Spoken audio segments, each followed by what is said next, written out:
चलिए मैडम। निवासी नारा है, धीरे धीरे तो लगा। सर दो की पंक्ति।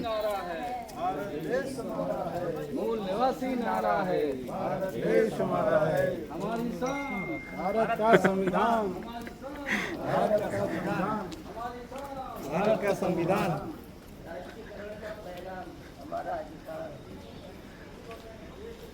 सर वो जो हमारा मोटो है वो कर सकते हैं, राष्ट्रीयकरण का पैगाम, निजीकरण पर लगाम। फूले साहू जय भीम, जय भीम, जय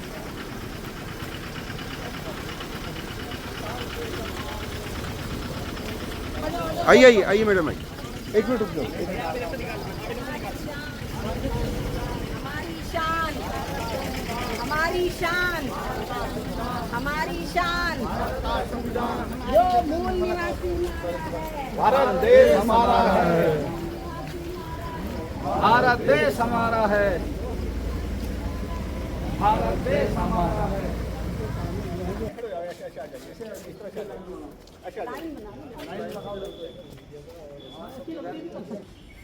विश्राम, सावधान, विश्राम, सावधान। अब मैं हमारे राज्याध्यक्ष महोदय माननीय देवेंद्र कुमार जी से निवेदन करूंगा कि झंडारोहण करेंगे। माननीय देवेंद्र कुमार जी।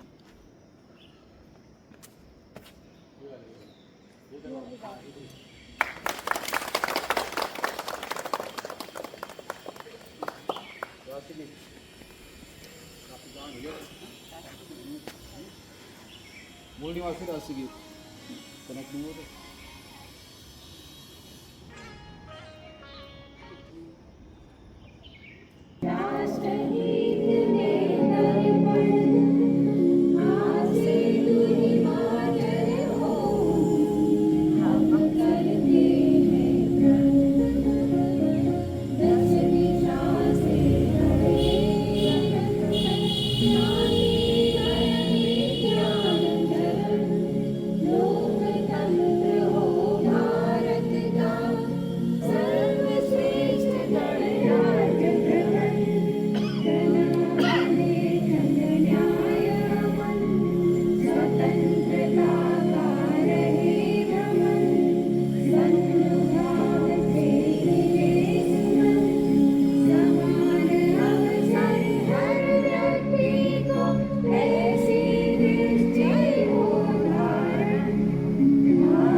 लाइन से ऐसे ही सभी साथी लोग हॉल में चलेंगे। हॉल फर्स्ट फ्लोर में है और ग्राउंड फ्लोर में आपको किसी को भी नहीं रहना है, क्योंकि और पहली लाइन आप सभी से रिक्वेस्ट है, जो अतिथि वक्ता है पहली वाली लाइन उनके लिए छोड़ दें ताकि वो लोग वहाँ से मंच पर आना जाना कर सकें। इस सुविधा के लिए चाहिए वो ये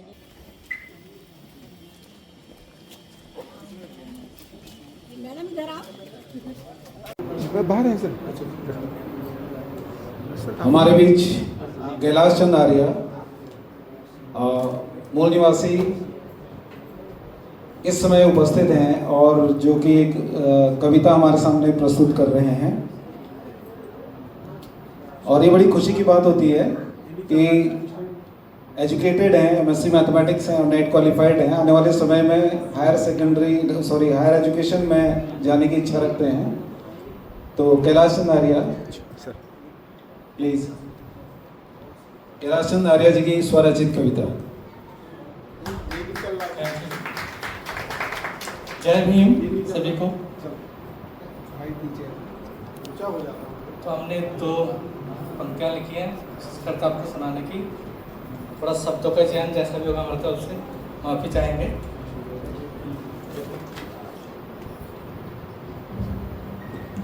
लाइन इस प्रकार है कि मैं सोचता हूँ तू ना होता तो क्या होता, दरअसल ये अम्बेडकर जी को डेडिकेटेड है हमारी कविता।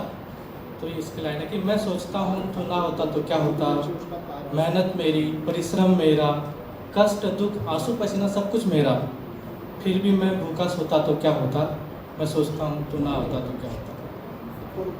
लाठी उसकी सर मेरा, लाठी उसकी सर मेरा, खेत उसका हल मेरा, लाठी उसकी सर मेरा, खेत उसका हल मेरा, आराम उसका, सफाई बुनाई धुलाई कला सब मेरा, फिर भी मेरा परिवार दर भटकता तो क्या होता, मैं सोचता हूँ तो ना होता तो क्या होता। छोटी सी बहुत ही अच्छे से एक और दो लाइन और लिखे हैं।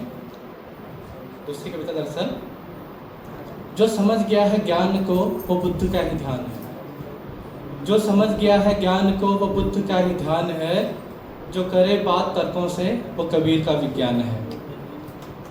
जो समझ गया है ज्ञान को वो बुद्ध का ही ध्यान है, जो करे बात तर्कों से वो कबीर का विज्ञान है।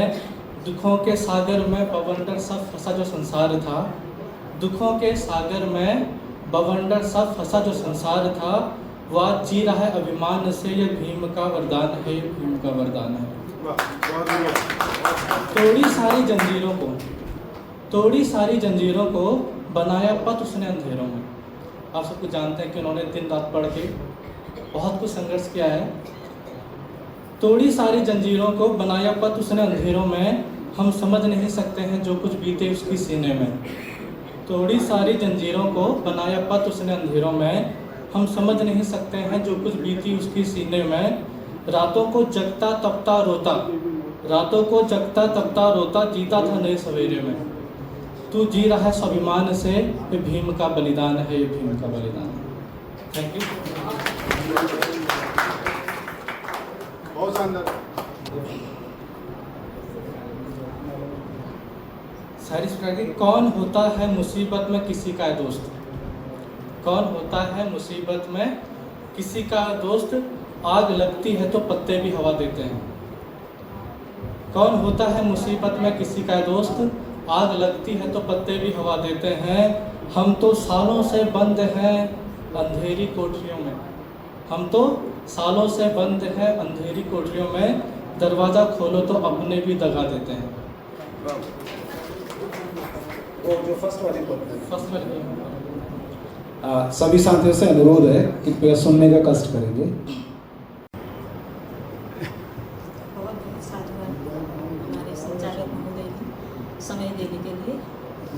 करुणा के सागर परम निरात्मा तथागत बुद्ध परम पावन बोधिसत्व डॉक्टर भीमराव अम्बेडकर जी अपने आवाज में है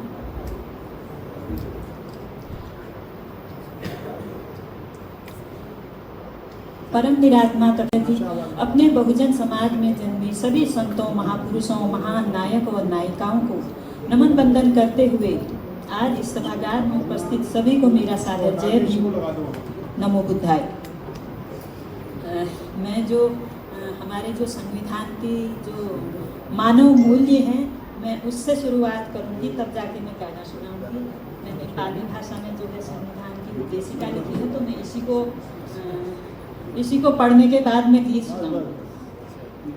तो संविधान की उद्देशिका है, भारतस्य संविधानस्य उद्देशिका मयं भारतस्य लोका भारतं एकं सम्पूर्णं प्रभुत्व संपन्नं समाजवादिनं धर्मनिरपेक्षं लोकतन्त्रात्मकं गणराज्यं निर्मातुं तस्य च सर्वे नागरिके सामाजिकं वित्तीयं राजनैतिकं न च न्यायं विचारस्य अभिव्यक्त्या विश्वासस्य धर्मस्य उपासनाय च स्वतन्त्रतः प्रतिष्ठाय अवसरस्य च समत्तं पापेतुं तथा सर्वेषु जनस्य गरिमं रटस्य एकतं अखण्डतं च सुनिश्चितं कुर्वति बन्धुतं पौहेतुं दृढ़ संकल्पा भूत्वा अहम् अस्य संविधान सभायां अद्य 26 नवंबर 50-एकोनविंशति तारिकायां एतद्द्वारा एवं संविधानं अंगीकृतं अधिनियमितं अत्यपितं च करोमि। अब मैं एक गाना सुनाऊंगी।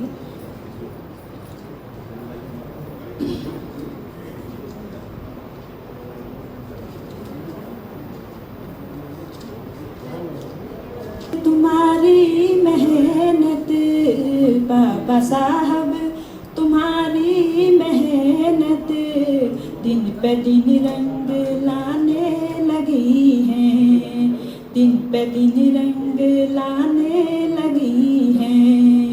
देश ही अब नहीं सारी दुनिया, देश ही अब नहीं सारी दुनिया तुमको दिल में बसाने लगी है बाबा साहब। हो बाबा साहब तुम्हारी तपस्या दिन पे दिन रंग लाने लगी है। काम ऐसा ही तुम कर गए हो, काम ऐसा ही तुम कर गए हो, जान मुर्दों में भी भर गए हो, जान मुर्दों में भी भर गए हो। जानवर जैसी थी जो भी कौमें, जानवर जैसी थी जो भी कौमें खुद को इंसान बताने लगी है बाबा साहब। तुम्हारी मेहनत दिन पे दिन रंग लाने लगी है।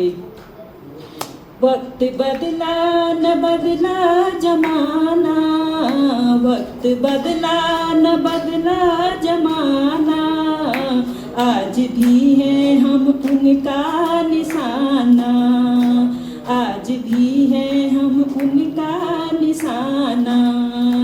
जो कलम दे गए हो हमें तुम, जो कलम दे गए हो हमें तुम, काम हर वक्त आने लगी है बाबा साहब।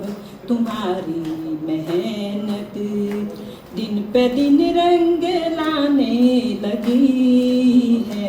देश ही अब नहीं सारी दुनिया, देश ही अब नहीं सारी दुनिया तुमको दिल में बसाने लगी है, तुमको दिल में बसाने लगी है।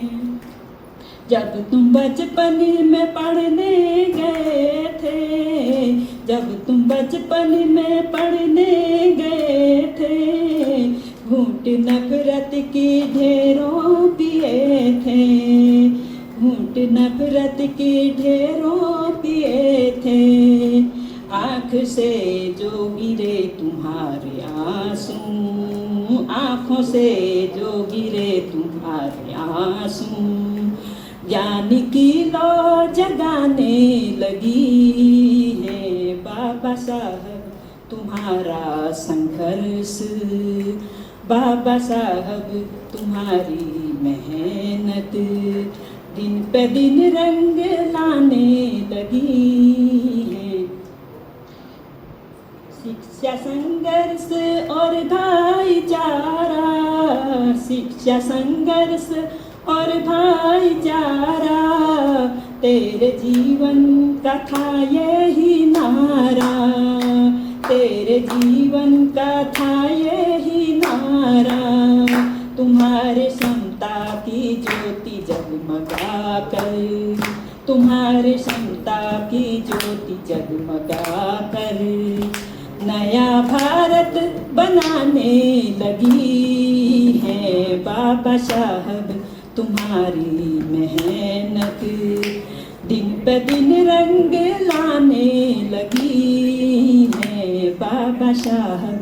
तुम्हारी तुम्हारा संघर्ष, बाबा साहब तुम्हारी तपस्या दिन पे दिन रंग लाने लगी है। बाबा साहब, बाबा साहब, बाबा साहब। बहुत बढ़िया। बहुत सुंदर प्रस्तुति और बहुत अच्छी आवाज़ के साथ। बहुत अच्छा लगा मुझे कि मातृशक्ति हमारी इतनी आगे हैं और इतनी बढ़िया यहाँ पे प्रस्तुति दी है। एक और आपको जानकारी देना चाहूँगा कि किसी को वॉशरूम जाना हो तो वॉशरूम जो है हमारे चाह रही हैं माननीय सुनीता आर्या, जिला प्रभारी बामसेफ नैनीताल। माननीय सुनीता आर्या जी।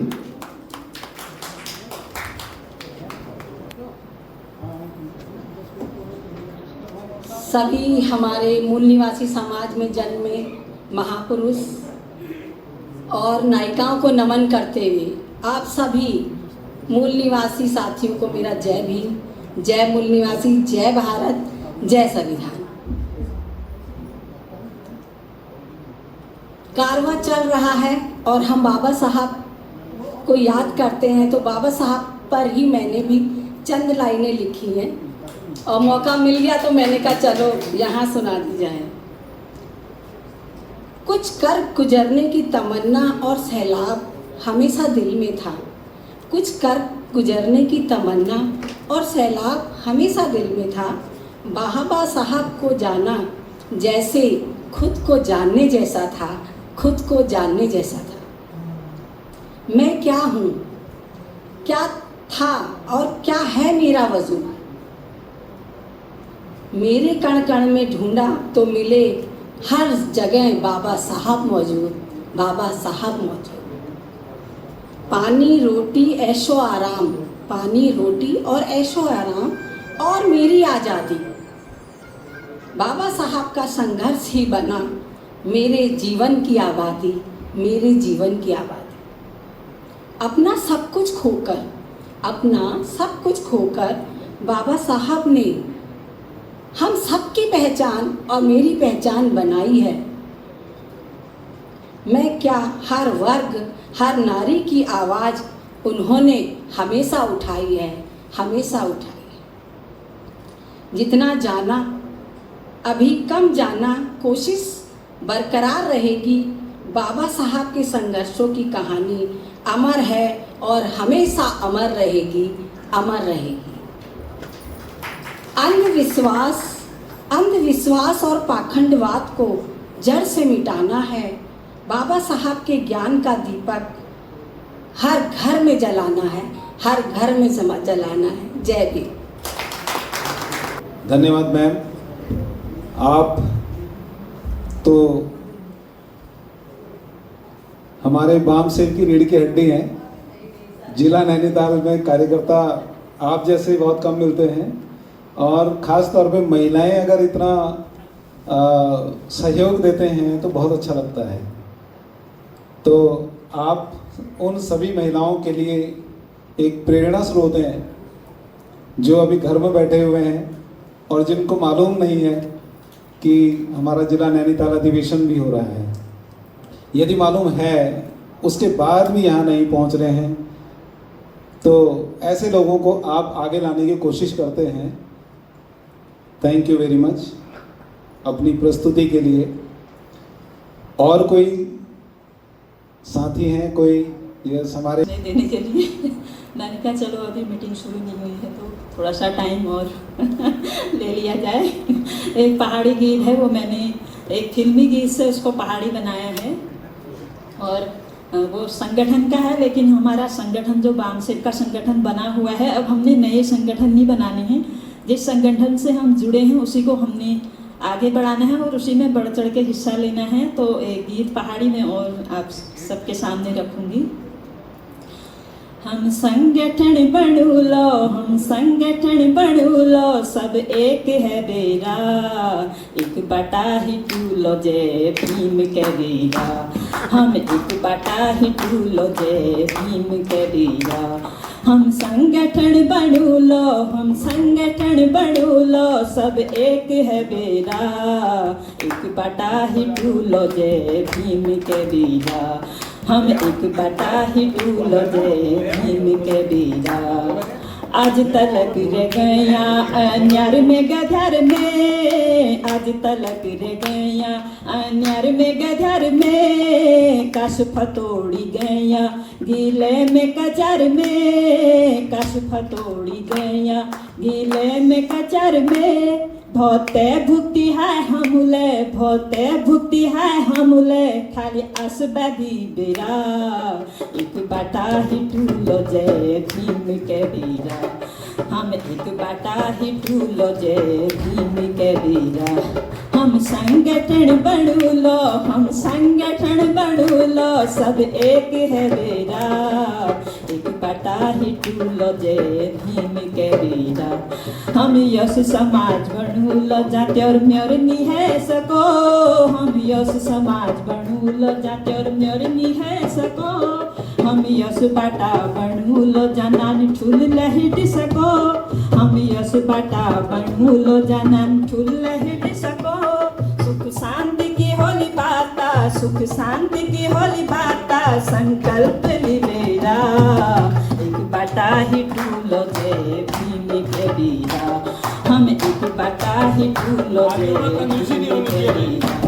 हम संगठन बनू लो, हम संगठन बनू लो, सब एक है बेरा, एक बटा ही टूलो जय भीम के बीरा, हम एक बटा ही टूलो जय भीम के बीरा। बस होली विकास गाता अखिले बढ़ू लो, बस होली विकास गाता अखिले बढ़ू लो, विकास की हर योजना हम अभी बढ़ू लो, विकास की हर योजना हम अभी बढ़ू लो, दिखोला कर दिखोला, दिखोला कर दिखोला, सब एक है बेरा, एक बटा ही टूलो जय भीम के बीरा, हम एक बटा ही टूलो जय भीम के बीरा। हम संगठन बनू लो, हम संगठन बनू लो, सब एक है बेरा, एक बटा ही टूलो जय भीम के बीरा, हम एक बटा ही टूलो जय भीम के बीरा, हम एक बटा ही टूलो जय भीम के बीरा। Thank you. अरे बहुत ही अच्छा मैडम, बहुत ही अच्छा मैडम, बहुत ही सुंदर। आज आना पड़ेगा ऐसे ही। बहुत ही अच्छा मैडम।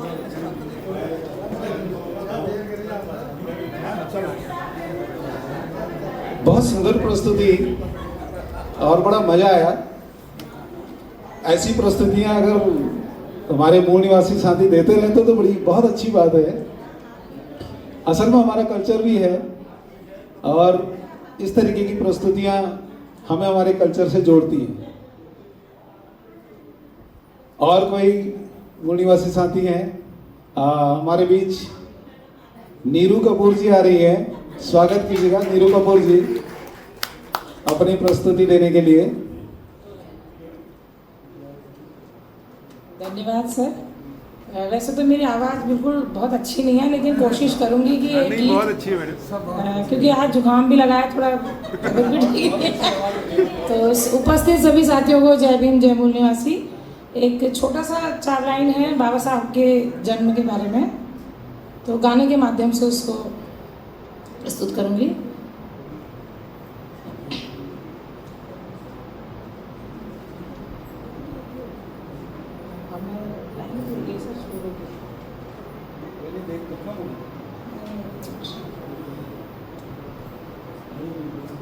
चौदह अप्रैल दिन कितना महान, माँ भीमा ने दी संतान, महू की नगरिया में खिला एक सुमन, महू की नगरिया में खिला एक सुमन।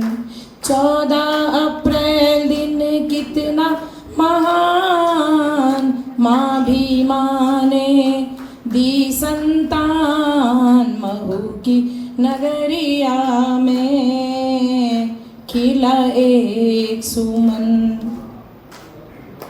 रूप निहारे भीमा मन ही मन रहे मुस्कुराए। रूप निहारे भीमा मन ही मन रहे मुस्कुराए। पाके 14वें रतन को राम जी भी भूले ना समाए। फूटी है ज्योति किरण, फूटी है ज्योति किरण, जागी सी अटरिया में खिला एक सुमन। महू की नगरिया में खिला एक सुमन। पहन लंगोटी बाबा पढ़ने स्कूल में जब वो जाते।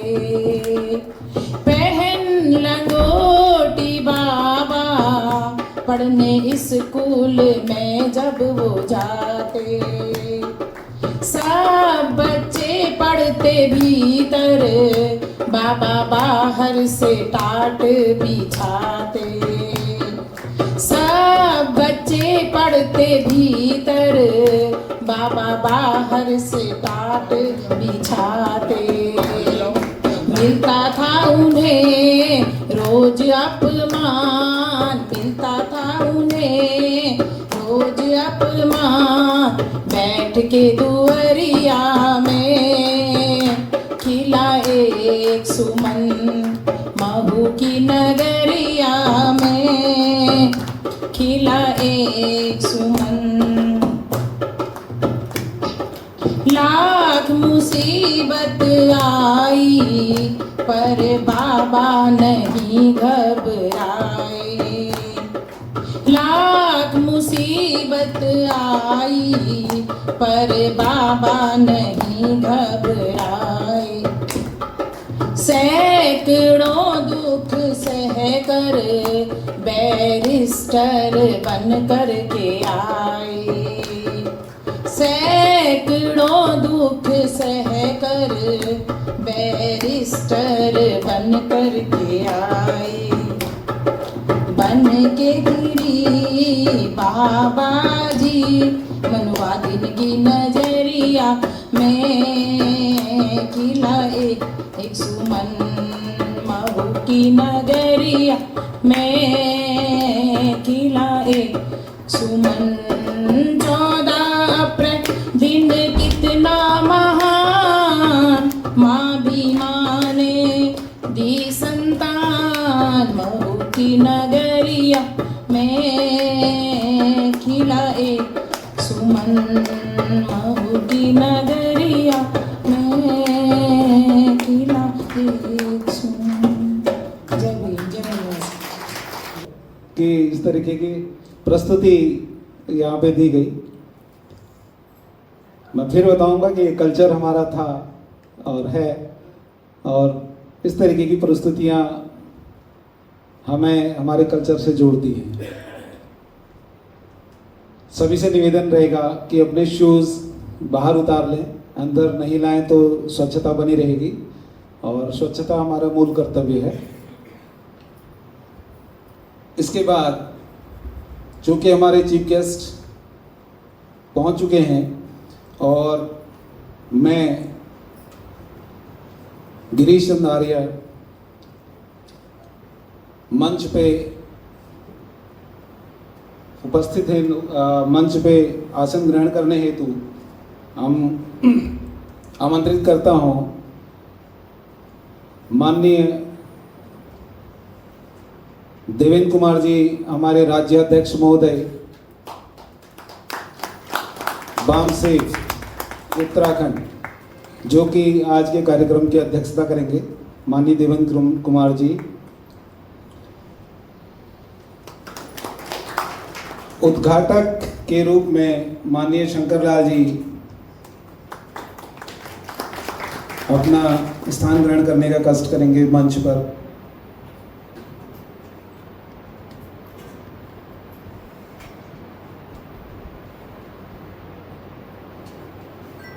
माननीय सुरेश चंद आर्या जी शायद अभी हमारे बीच में उपस्थित नहीं है। माननीय दीपचंद आर्या जी, पूर्व कंजर्वेटर, वन विभाग। Sir Piyush money. माननीय पीयूष मैनेजर्स यदि उपस्थित हैं तो हाँ उनको कॉल करेंगे।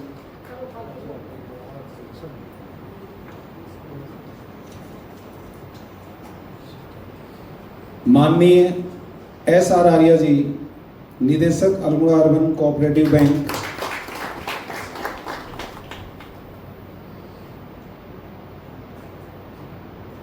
माननीय सुनीता आर्या जी, जिला प्रभारी बामसेफ नैनीताल।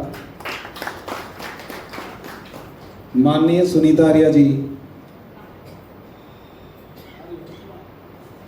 माननीय डॉक्टर ललित मोहन बेरी जी, एसोसिएट प्रोफेसर व वरिष्ठ कैंसर रोग विशेषज्ञ, सुशीला तिवारी अस्पताल हल्द्वानी।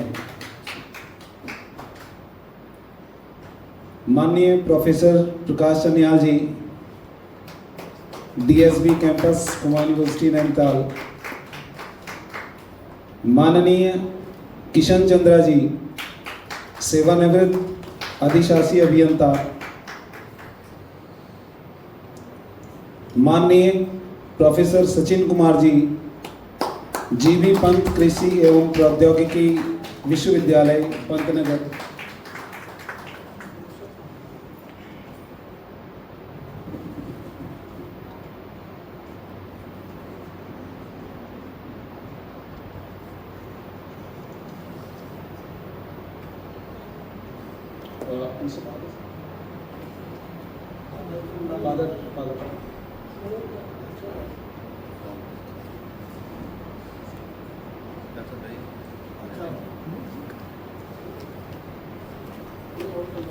एक ही सर, एक ही यहीं से सर।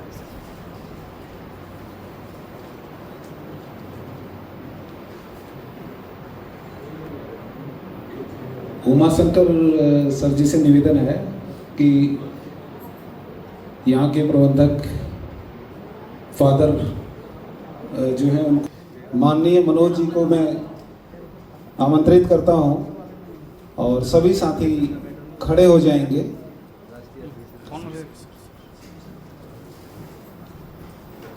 प्रस्तावना संविधान की माननीय मनोज कुमार जी, प्रभारी जिला नैनीताल बामसेफ।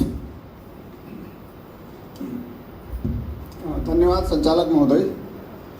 क्योंकि बामसेफ का जो एक कार्यक्रम है वो भारतीय संविधान सम्मान, सुरक्षा एवं संवर्धन का बहुत बड़ा कार्यक्रम है और इस कार्यक्रम की शुरुआत अगर हम भारत के सम्मान की उद्देशिका से करें तो ये कार्यक्रम हमारा सफल होगा।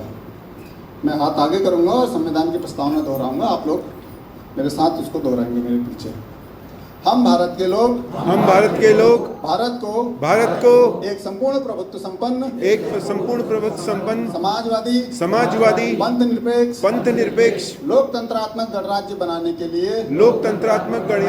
के लिए तथा उसके समस्त नागरिकों को सामाजिक आर्थिक और राजनीतिक न्याय विचार अभिव्यक्ति विश्वास धर्म और उपासना की स्वतंत्रता प्रतिष्ठा एवं अवसर की क्षमता प्राप्त कराने के लिए तथा उन सब में व्यक्ति की गरिमा और राष्ट्र की एकता और अखंडता सुनिश्चित कराने वाली बंधुता बढ़ाने के लिए दृढ़ संकल्प होकर अपनी इस संविधान सभा में आज तारीख 26 नवंबर 1949 को एतत् द्वारा इस संविधान को अंगीकृत अधिनियमित और आत्मार्पित करते हैं। जय संविधान।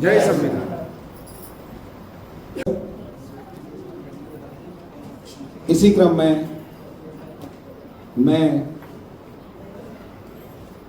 आमंत्रित करता हूं माननीय उमाशंकर जी, पूर्व जिलाध्यक्ष माननीय उमाशंकर जी, मूल निवासी प्रतिज्ञा के लिए।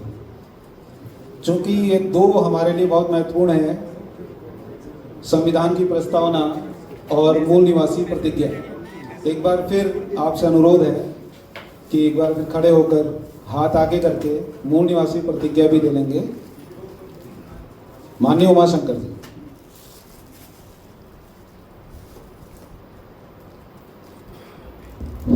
सभी साथियों को जय भीम, जय मूल निवासी। जय भीम, जय भीम। मैं पुनः इस सभागार में आप सभी का स्वागत और हार्दिक अभिनंदन करता हूं। आज की प्रतिज्ञा हम प्रतिज्ञा करते हैं कि व्यवस्था परिवर्तन के उद्देश्य फूले अम्बेडकरी विचारधारा पूर्वजों के सिद्धांत एवं मूल्यों के प्रति दृढ़ विश्वास के साथ समर्पित एवं प्रतिबद्ध रहेंगे। हम उद्देश्य विचारधारा सिद्धांत मूल्य समाज तथा संगठन के प्रति स्वयं को समर्पित करने को की प्रतिज्ञा करते हैं। हम प्रतिज्ञा करते हैं कि जागरूकता का काम करते रहेंगे और जरूरी मानव एवं वित्तीय संसाधन संगठन को उपलब्ध कराते रहेंगे। हम संगठन की मिशनरी लोकतांत्रिक एवं संस्थात्मक कार्य प्रणाली को स्वीकार करते हैं। व्यक्तिवाद का त्याग करते हैं और संविधानवाद को स्वीकार करते हैं। इसी में हमारा और समाज का उद्धार है। जातिवाद में हमारा विश्वास नहीं है क्योंकि ऐतिहासिक तथ्यों के अनुसार हम SC ST OBC और इनसे धर्म परिवर्तित अल्पसंख्यक एक हैं। हम इस देश के मूल निवासी हैं। हम सब एक थे। हम सब एक हैं और हम सब एक रहेंगे। जय भीम, जय मूल निवासी। जय भारत, जय संविधान। धन्यवाद।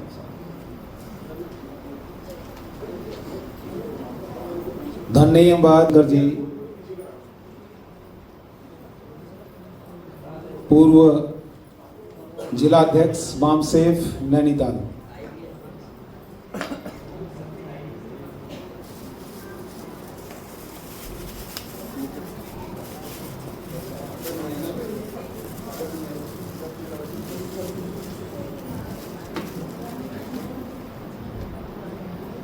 हमारे बीच में उपस्थित हैं इस सुचेतना के प्रबंधक माननीय पीयूष मिनेजस। आपका स्वागत है sir. Please have a seat.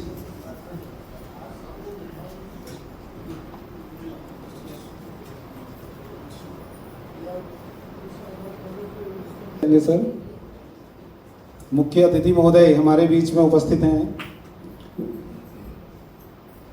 आचार्य आंदोलन और रेमन मैग्सेसे पुरस्कार के विजेता जिनका नाम है बैजवाड़ा विल्सन, हमारे बीच में उपस्थित हैं। और आपको जानकारी देना चाहूँगा कि रेमन मैग्सेसे पुरस्कार को एशिया का एक बहुत बड़ा पुरस्कार जो हमारे यहाँ नोबेल पुरस्कार होता है उसी की श्रेणी में उसको भी माना जाता है।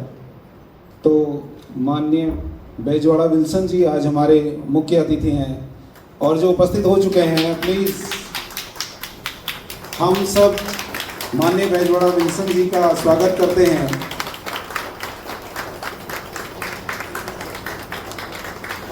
जय भीम, जय मूल निवासी। स्वागत है सर आपका। स्वागत है उन कदमों का जो बदलाव की राह चले। स्वागत है उन विचारों का जो मानवता के संग पले। आपका आगमन हमारे लिए सम्मान है, आपका आगमन हमारे लिए सम्मान है, यही हमारा सच्चा अभिनंदन और अभिमान है। स्वागत है सर आपका। प्लीज आप मंच पे आसीन होंगे। क्रम को आगे बढ़ाते हुए मैं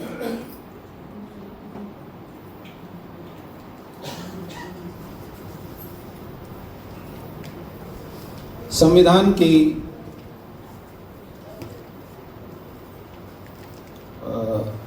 प्रस्तावना और मूल निवासी प्रतिज्ञा हमारी हो चुकी है और उसके बाद मैं सर्वप्रथम हमारे उद्घाटक महोदय से निवेदन करता हूं कि कार्यक्रम के उद्घाटन की माननीय शंकर लाल जी।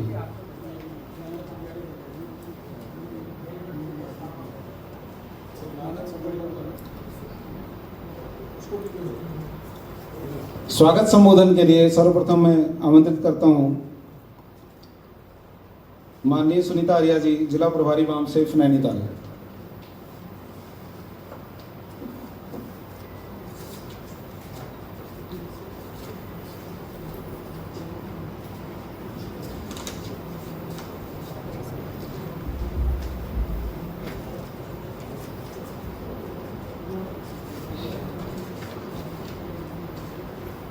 हमारे इस BS4 अभियान के तहत जो हमारा क्लस्टर अधिवेशन है, यहाँ सभी उपस्थित सर्वप्रथम भीम सैनिकों को में यहाँ पर बहुत बहुत स्वागत है। इसी क्रम में मैं आज हमारे बीच जो मुख्य अतिथि हैं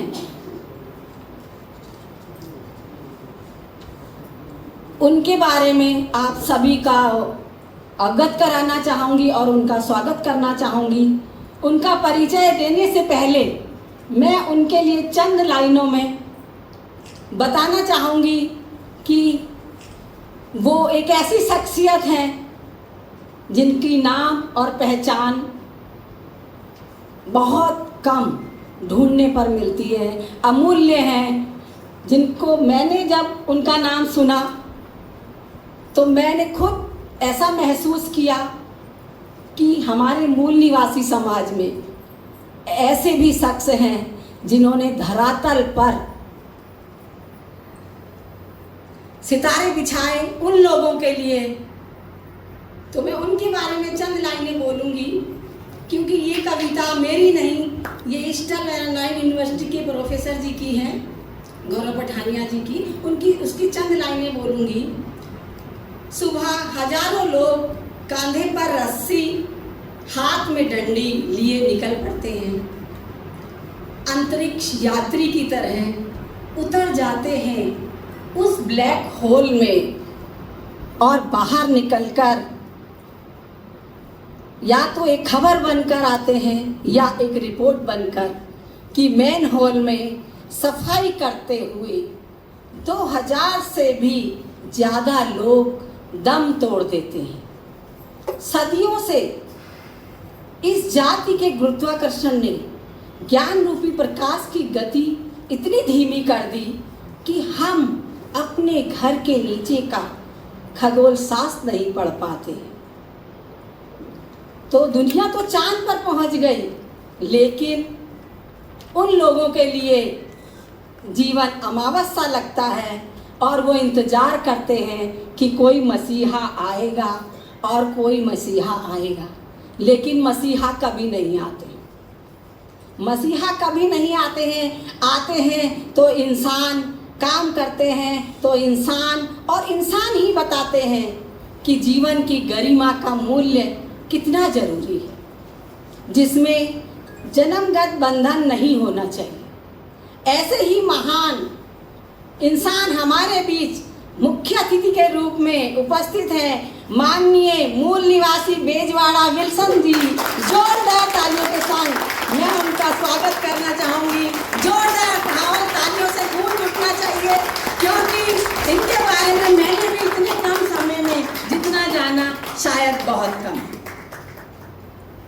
इसी के संग में हमारे आज की अध्यक्षता कर रहे हमारे माननीय राज्य अध्यक्ष देवेंद्र कुमार जी, जिन्होंने इस बाम सेब को हर कोने कोने तक, ब्लॉक स्तर तक पहुंचाने का निरंतर प्रयास किया है। और हमारे विशिष्ट अतिथि जी माननीय पीयूष मिनेजस जी, जिनके हमने विगत समय में भी उनके विचार सुने हैं, निसंदेह वो भी उन्हीं विचारों पर काम करते हैं जो फूले अम्बेडकरी विचारधारा होती है, और उनके विचारों को हमने सुना और वो हमें यहाँ पर हमारे कार्यक्रमों को सफल बनाने में अपना महत्वपूर्ण योगदान देते हैं। तो मैं इंच मसन से उनका भी जोरदार तालियों के साथ स्वागत करना चाहूँगी। हमारे उद्घाटक महोदय मूल निवासी शंकर लाल जी, जिन्होंने हर कदम पर हमें सहयोग और संगठन को मजबूत बनाया है, तो मैं उनका भी इस मन से जोरदार तालियों के साथ स्वागत करना चाहूँगी। और हमारे बीच SR Arya ji, director Almora urban cooperative bank, जिन्होंने हमेशा बैठकें करके और हमें हर कार्य में अपना संगठन और सहयोग तन मन धन से दिया है, तो मैं उनका भी स्वागत करती हूँ इंच मन से। बहुत बहुत स्वागत है।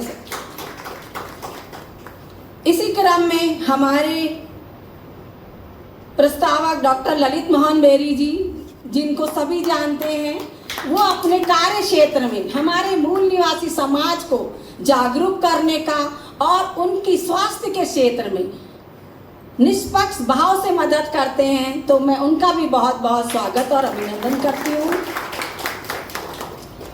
हमारे बीच वक्तागण हैं मूल निवासी प्रोफेसर प्रकाश चनियाल जी।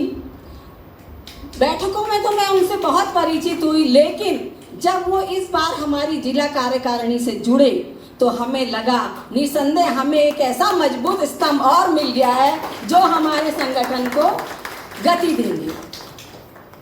और हमारे संचालक महोदय जी, जिन्होंने प्रारंभ में ही अपने टैलेंट को, क्योंकि शुरू में जागृति गीत चल रहा था, तो मैं उनके लिए भी बहुत, उन्होंने ढोलक इतनी सुंदर बजाई, मैं उनका कृतज्ञ धन्यवाद से बहुत बहुत स्वागत करती हूँ। हमारे जिला अध्यक्ष युवा जोशीले, निसंदेह इस समय जो कार्यकारिणी बनी है, पूर्व कार्यकारिणी तो हमें सहयोग कर ही रही है, क्योंकि पूर्व अनुभवों के बिना वर्तमान संभव नहीं है। तो पूर्व कार्यकारिणी का तो मैं धन्यवाद करती ही हूँ। साथ ही हमारे जिला अध्यक्ष मूल निवासी माननीय मोहित कुमार जी, जो हमारे संगठन से आज नहीं विद्यार्थी संघ से जुड़े हैं, विद्यार्थी संघ के उत्तराखंड के अध्यक्ष रह चुके हैं और इस समय वर्तमान में जिला अध्यक्ष हैं, तो निसंदेह हमारे वामसेब संगठन को इस बार और गति मिलेगी और ऊंचाइयों तक वो पहुंचाएंगे। मैं इंच मन से उनका भी बहुत बहुत स्वागत करती हूँ। और इस सभागार में उपस्थित सभी मातृशक्ति, क्योंकि बाबा साहब कहते हैं कि मैं समाज की प्रगति उस समाज की महिलाओं की प्रगति से मांगता हूँ। तो आज हमारी महिलाओं ने जो उपस्थिति दी है, तो उनका और तो मैं तहे दिल से आप लोगों का यहाँ स्वागत करती हूँ, क्योंकि आप अपना सब काम छोड़ के आज हमारे वामसेब संगठन को अपना समय दिया है। आप सभी की बहुत बहुत स्वागत है। जोरदार तालियों से हमारी मातृशक्ति और उपस्थित सभी का। इसी बीच हमारे संगठन से जुड़े हैं हमारे सामाजिक कार्यकर्ता, हमारे वामसेब के एक मजे हुए संगठनकर्ता और वामसेब को गति देने वाले और जोड़ने वाले हमारे केसी चंद्रा जी, जिनका इस मंच से मैं बहुत बहुत स्वागत और सम्मान करती हूँ, क्योंकि उन्होंने अपने कार्य क्षेत्र से, अपने अनुभवों से हर जगह लोगों को जोड़ने का प्रयास किया है। आज मैं भी यहाँ हूँ तो सर ने कहीं ना कहीं मुझे वामसेब में लाने का श्रेय भी मैं हमारे केसी चंद्रा जी को देती हूँ। जोरदार तालियों के साथ चंद्रा जी का स्वागत करती हूँ। इसी बीच हमारे बीच MR आर्या जी, जो हमारे MR आर्या जी जो हमारे संगठन से जुड़े हैं, मैं उनका भी बहुत बहुत स्वागत करती हूँ। जोरदार तालियों के साथ हमारे भी मूल निवासी दीपचंद्र आर्या जी उपस्थित हैं, जो हमारे संगठन को गति देते हैं और हमारे संगठन को मजबूत बनाते हैं। मैं उनका भी, पूर्व कंजर्वेटर वन विभाग से हैं, जोरदार तालियों के संग उनका भी स्वागत करती हूँ। SR आर्या जी तो शायद उपस्थित नहीं हैं, आगे हैं सर, सॉरी मैं देख नहीं पाई हूँ। सर तो सुबह ही आ गए थे। नहीं, SR आर्या जी को तो मैंने बोल दिया। SC आर्या जी जो डाइट पर जा रहे हैं, क्योंकि मैं शिक्षा विभाग से हूँ, मैं उनको बखूबी जानती भी हूँ। और हमारे बीच प्रोफेसर, मूल निवासी प्रोफेसर सचिन कुमार जी, जो प्राध्यापक अनुवंशिकी एवं पादप प्रजनन जीवी पंत कृषि एवं प्रौद्योगिकी विश्वविद्यालय पंतनगर से हैं, और हमारे पूर्व राज्य अध्यक्ष भी रह चुके हैं, और बामसेफ में उन्होंने निरंतर अपना कार्य करते हैं, और वर्तमान में भी देखिए वो निरंतर इस संगठन से जुड़े हैं। तो मैं उनका भी बहुत बहुत स्वागत करती हूँ जोरदार तालियों के साथ। इसी के संग मैं आप सभी लोगों का पुनः स्वागत करती हूँ कि आप लोगों ने इस संगठन को मजबूती दी और इस कार्यक्रम को सफल बनाने में अपना सहयोग दिया। सभी को जय भीम, जय मूल निवासी, जय भारत, जय संविधान।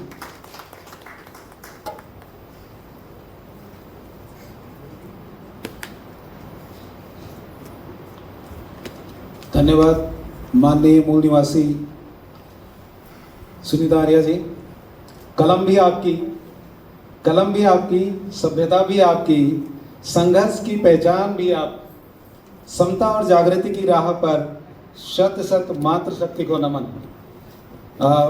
मैंने पहले ही कहा कि आप एक प्रेरणा स्रोत हैं महिलाओं के बीच में, जो महिलाओं को आगे लाने की कोशिश करते हैं और भरसक प्रयास करती हैं। अब मैं कार्यक्रम के उद्घाटन के लिए आमंत्रित करता हूँ माननीय शंकर लाल जी, सेवानिवृत्त सहायक निदेशक कौशल विकास एवं सेवा योजन। वे अपना उद्घाटन के साथ साथ अपना वक्तव्य भी यहाँ पर रखेंगे। माननीय शंकर लाल जी।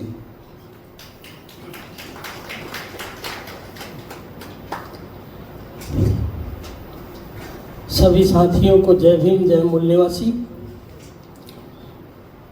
वंचित समाज में जन्मे महापुरुषों को और महान संतों को नमन करते हुए जनपद नैनीताल के बामसेफ के इस क्लस्टर अधिवेशन में हमारे मुख्य अतिथि, बहुत ही सम्मानित व्यक्तित्व, और जिनको आप सब ने आमिर खान के शो सत्यमेव जयते में भी देखा होगा, ऐसी शख्सियत, संयोजक, सफाई कर्मचारी आंदोलन के राष्ट्रीय संयोजक और हम सब के मार्गदर्शक सम्मानित व्यंजवाड़ा विल्सन जी का मैं उत्तराखंड के इस नामचीन शहर हल्द्वानी में उनको नमन करता हूं, वंदन करता हूं, उनका अभिनंदन करता हूं। इस अवसर पर उपस्थित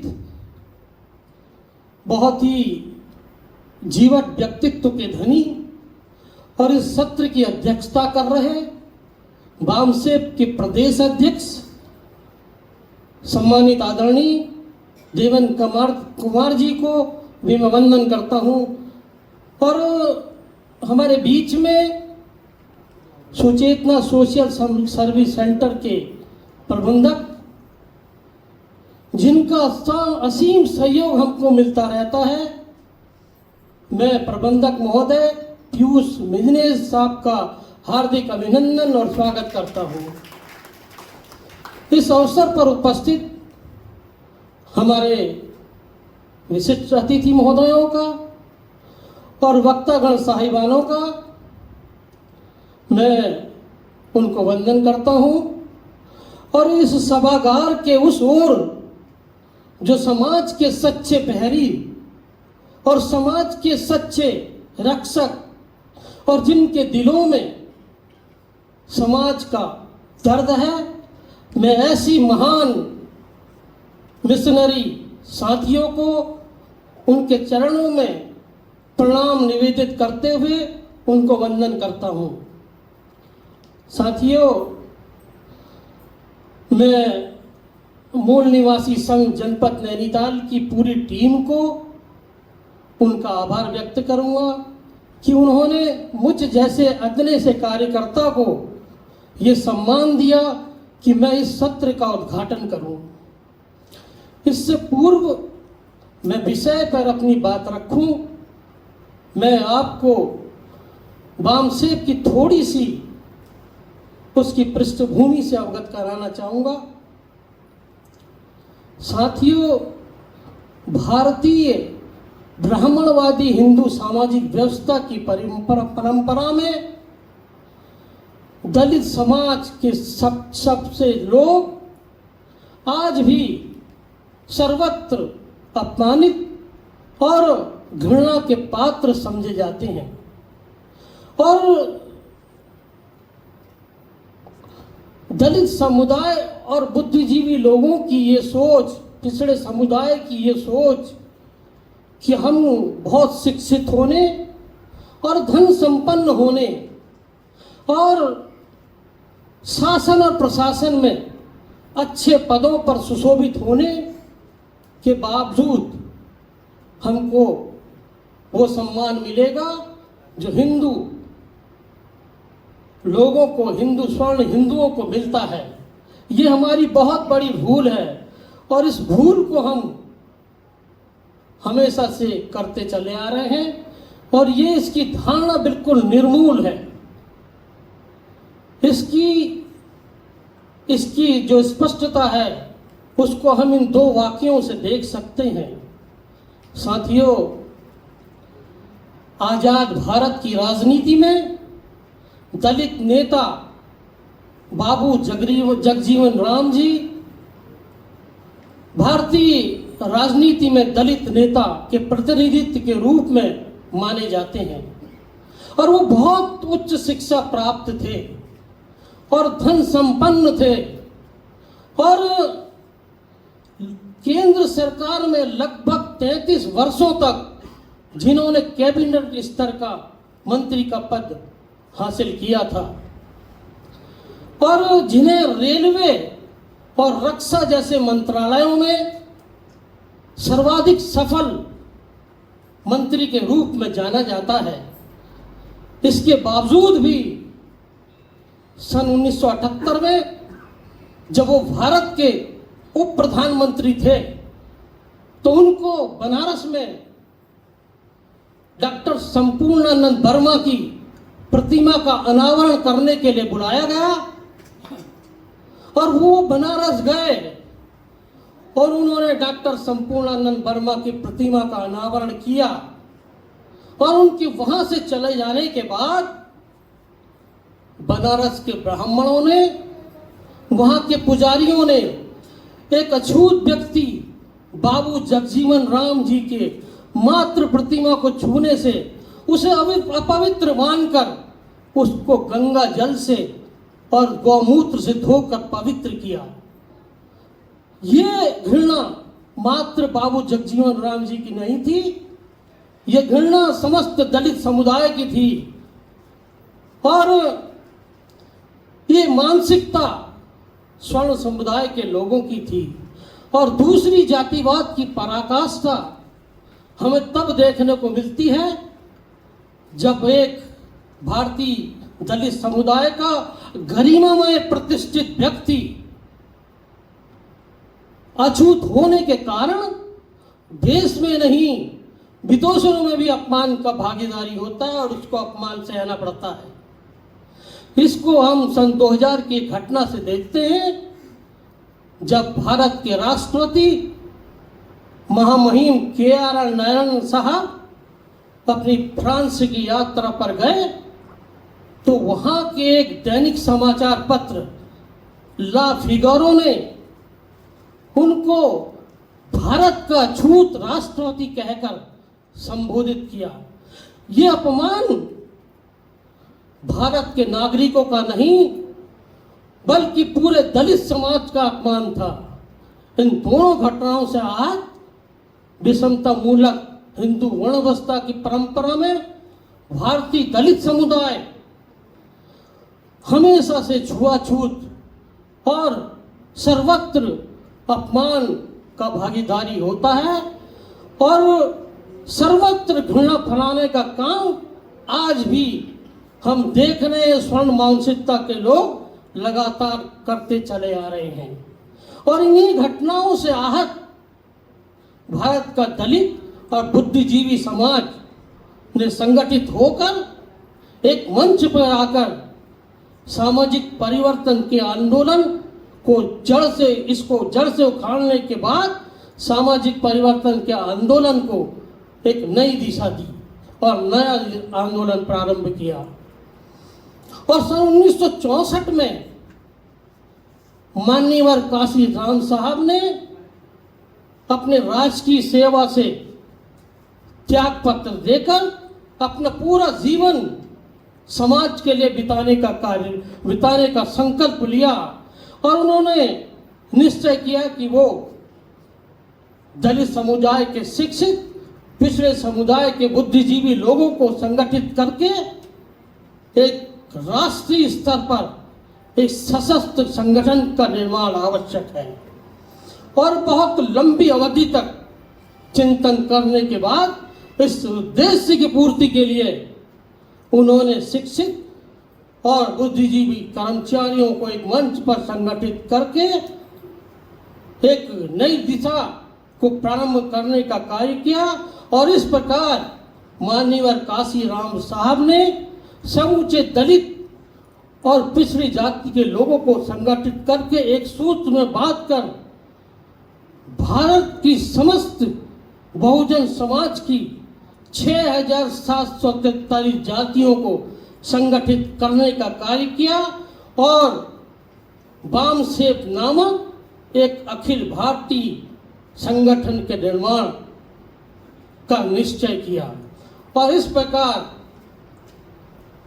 मान्यवर काशी राम साहब लगभग 40 कर्मचारियों को शिक्षित बुद्धिजीवी लोगों को लेकर पूना से लेकर दिल्ली आए और यहाँ उन्होंने समान विचारधारा के लोगों को संगठित करके बामसेफ के निर्माण की घोषणा की और लंबी अवधि तक प्रयास करने के बाद 6 दिसंबर 1978 को दिल्ली के बोट हाउस क्लब में राष्ट्रीय स्तर पर एक सम्मेलन आयोजित किया गया जिसका नेतृत्व मान्यवर काशी राम साहब ने ST SC और पिछड़ी जाति के बुद्धिजीवी और शिक्षित कर्मचारियों को और धर्म परिवर्तित कर्मचारियों को संगठित करके बामसेफ नामक एक संगठन की एक गैर राजनीतिक संगठन का स्थापना की। ये बामसेफ की पृष्ठभूमि है। साथियों, समाजवाद वो प्रक्रिया है। समाजवाद का मतलब है कि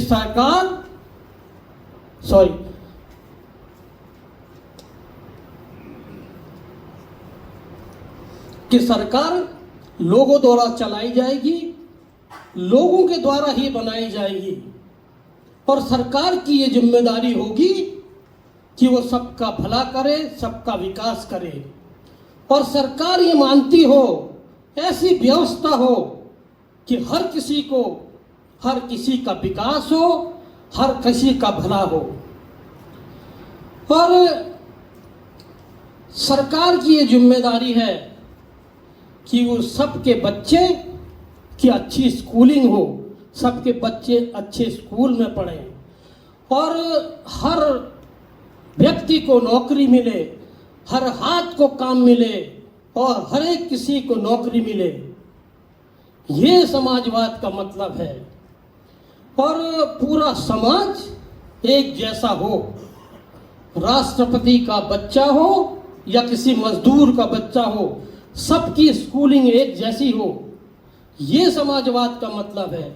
समाजवाद एक आर्थिक और सामाजिक दर्शन है जिसका लक्ष्य समाज के आर्थिक जीवन की असमानताओं को खत्म करके वितरण और उत्पादन का नियंत्रण राज्य के हाथ में स्थापित करना होता है। ये समाजवाद है।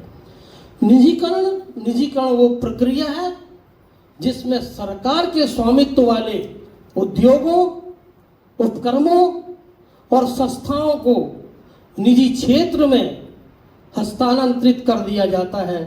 निजीकरण का मतलब है कि सरकार के स्वामित्व वालों को सौंप देना, ये निजीकरण है। साथियों, आज हम देख रहे हैं इस देश में दो विचारधाराएं समांतर रूप से चल रही हैं।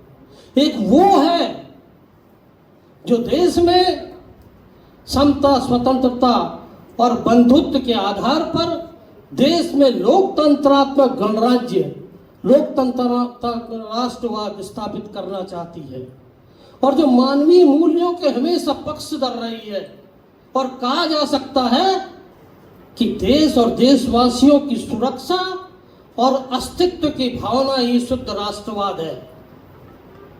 और दूसरी विचारधारा वो है जो देश के नागरिकों को, राष्ट्र के नागरिकों को धर्म, संप्रदाय और जाति में विभाजित करके देश में हिंदू सांस्कृतिक राष्ट्रवाद स्थापित करना चाहती है। और हिंदू सांस्कृतिक राष्ट्रवाद देश की एकता और अखंडता के लिए घातक है।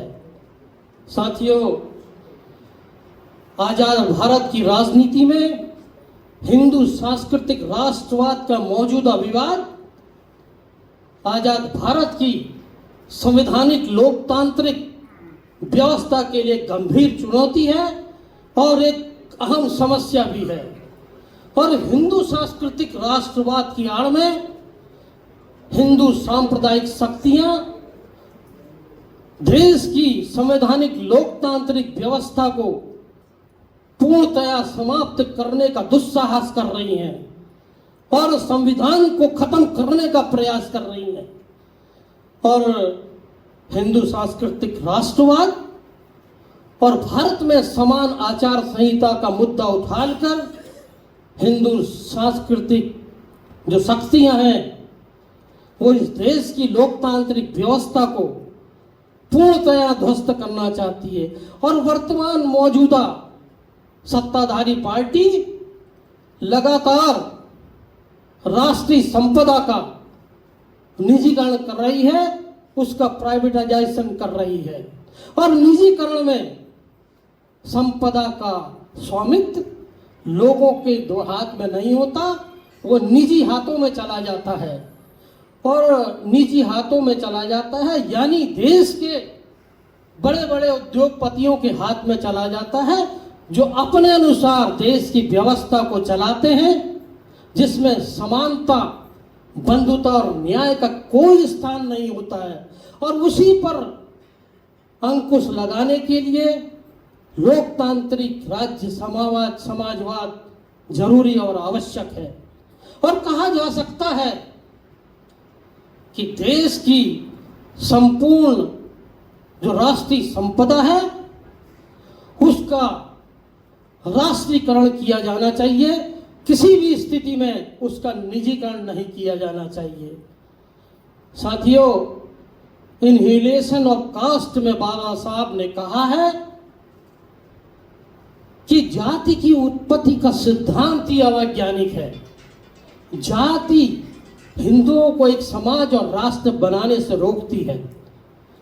और बाबा साहब ने कहा है जाति हिंदू धर्म का एक समुच्चय है, क्योंकि जाति जो है वो साझेपन को रोकती है और साझापन विकसित न होने के कारण व्यक्तियों का समूह ना तो एक राष्ट्र बन सकता है और ना एक समाज बन सकता है।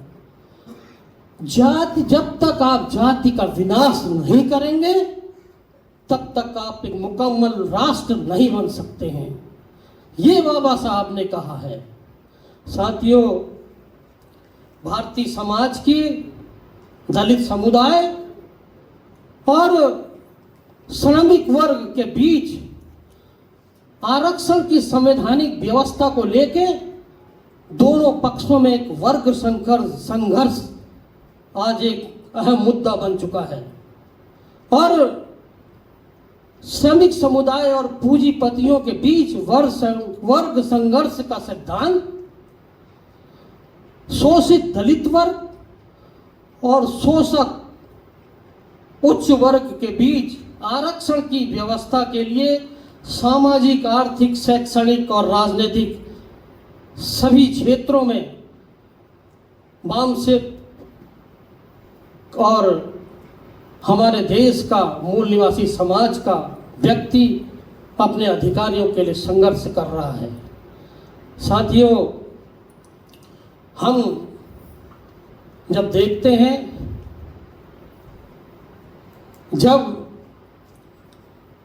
इस देश में राष्ट्रवाद की बात आती है तो वामसेप और इसके ऑफशूट विंग्स लगातार राष्ट्रीयकरण का विरोध कर रहे हैं और पूरे देश की जनता को जागरूक कर रहे हैं। और लोकतांत्रिक राष्ट्रवाद को यदि समाज अच्छी तरह समझ ले तो सत्ता की बागडोर अपने हाथ में ले सकता है और अहंकारी पूंजीवाद और निजीकरण को वो रोक सकती है। ये हमारे वामसेप का कार्य हम कर रहे हैं। साथियों, क्योंकि मेरा वक्त भी बहुत लंबा होते जा रहा है, मैं थोड़ा सा आज की उत्तराखंड की ज्वलंत जो समस्याएं हैं आप सबको बीच में उनको पुनरावृत्त करना चाहूँगा। साथियों, आज उत्तराखंड जातिवाद का हब बनता जा रहा है। उत्तराखंड में और पूरे देश में जातिवाद की जो घटनाएं हैं वो लगातार बढ़ रही हैं। मैं आपको 9 मई 1980 का एक वाकया आपके बीच में रखना चाहूँगा। साथियों, जब अल्मोड़ा जिले के पीपना गांव से एक बारात वेरल गांव की ओर जा रही थी और श्याम प्रसाद की वो बारात लगभग 100 बारातियों को लेके जा रही थी तो रास्ते में एक स्वर्णों का गांव पड़ता है, कफल्टा, और वहां की महिलाओं ने जब वो बारात निकल रही थी तो धूरी से कहा कि आप घोड़ी पर चढ़कर नहीं जा सकते हो और इससे विवाद की स्थिति उत्पन्न हो गई है। और इस बीच एक खीमानंद नाम का एक स्वर्ण वहां आ गया और आपस में विवाद हो गया, झगड़ा होने लगा और झगड़े में खीमानंद की मृत्यु हो जाती है।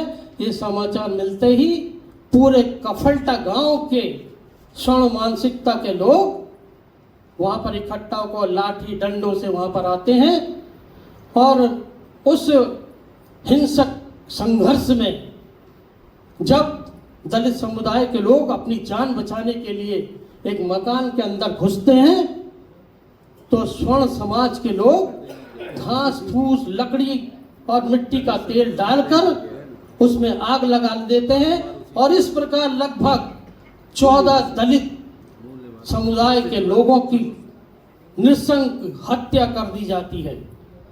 ये उत्तराखंड का विभत्स कांड है। दूसरी जो बात है जातिवाद की दूसरी पराकाष्ठा हम देखते हैं।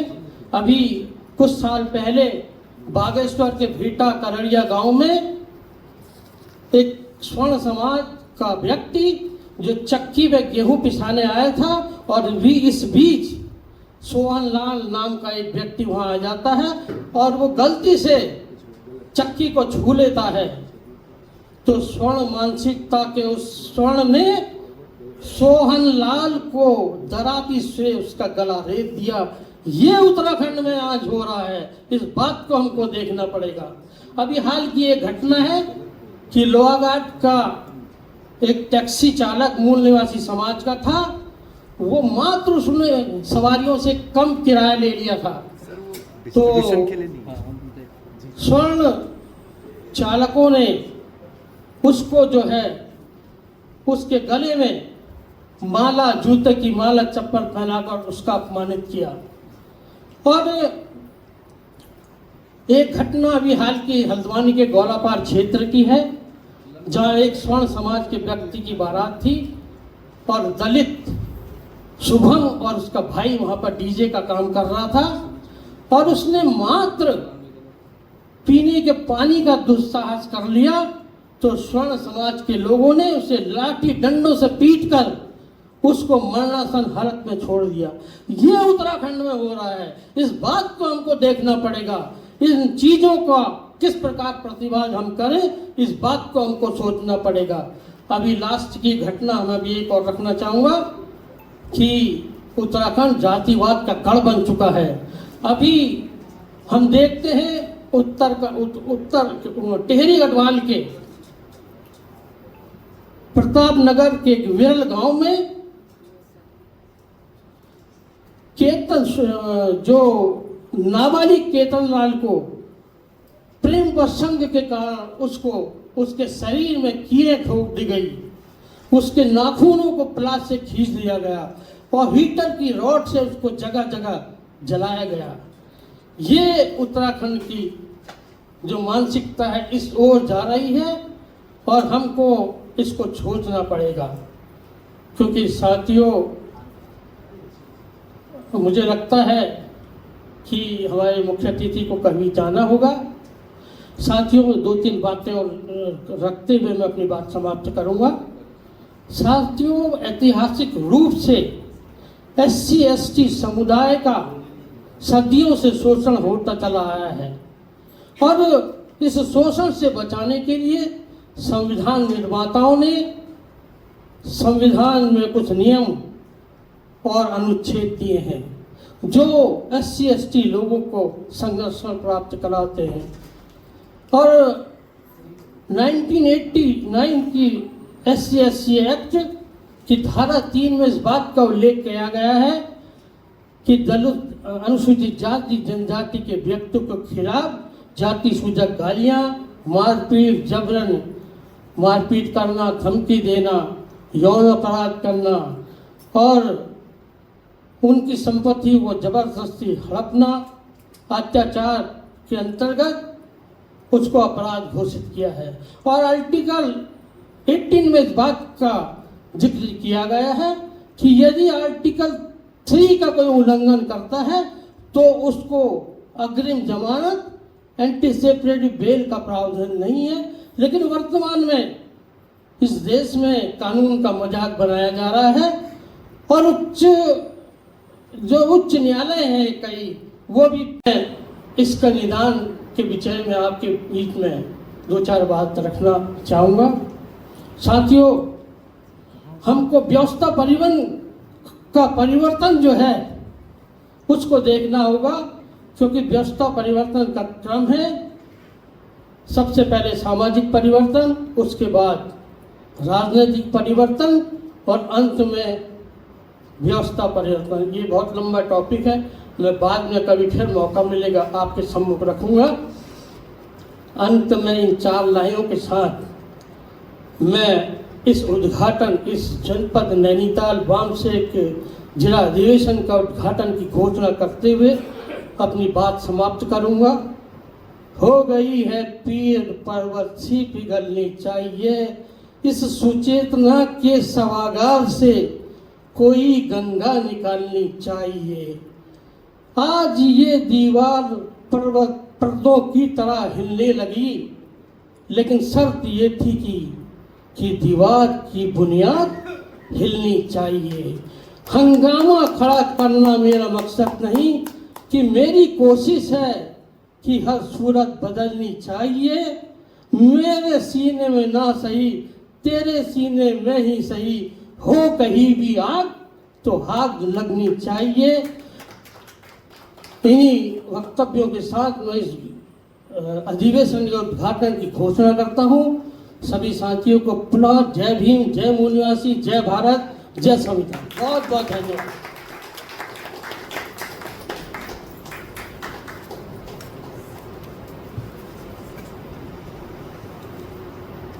धन्यवाद महोदय, आपके द्वारा उद्घाटन के साथ साथ अपने वक्तव्य यहाँ पे रखे गए। और सभी वक्तागणों से मेरा अनुरोध है कि समय की बाध्यता है, थोड़ा समय कम है, तो एक निर्धारित समय अर्थात 10 मिनट के अंदर सभी अपना वक्तव्य यहाँ पे रखने का कष्ट करेंगे। ये जो कार्यक्रम है इसमें विशेष चर्चा होती है और एक विशेष टॉपिक होता है जो है राष्ट्रीयकरण का पैगाम, निजीकरण पर लगाम, अर्थात राष्ट्रीयकरण से लोकतांत्रिक राज्य समाजवाद की ओर। और अब मैं आमंत्रित करता हूं इस कार्यक्रम की प्रस्तावना के लिए प्रस्तावक माननीय डॉक्टर ललित मोहन बेरी जी को, एसोसिएट प्रोफेसर व वरिष्ठ कैंसर रोग विशेषज्ञ, सुशीला तिवारी अस्पताल हल्द्वानी, माननीय डॉक्टर ललित मोहन बेरी जी।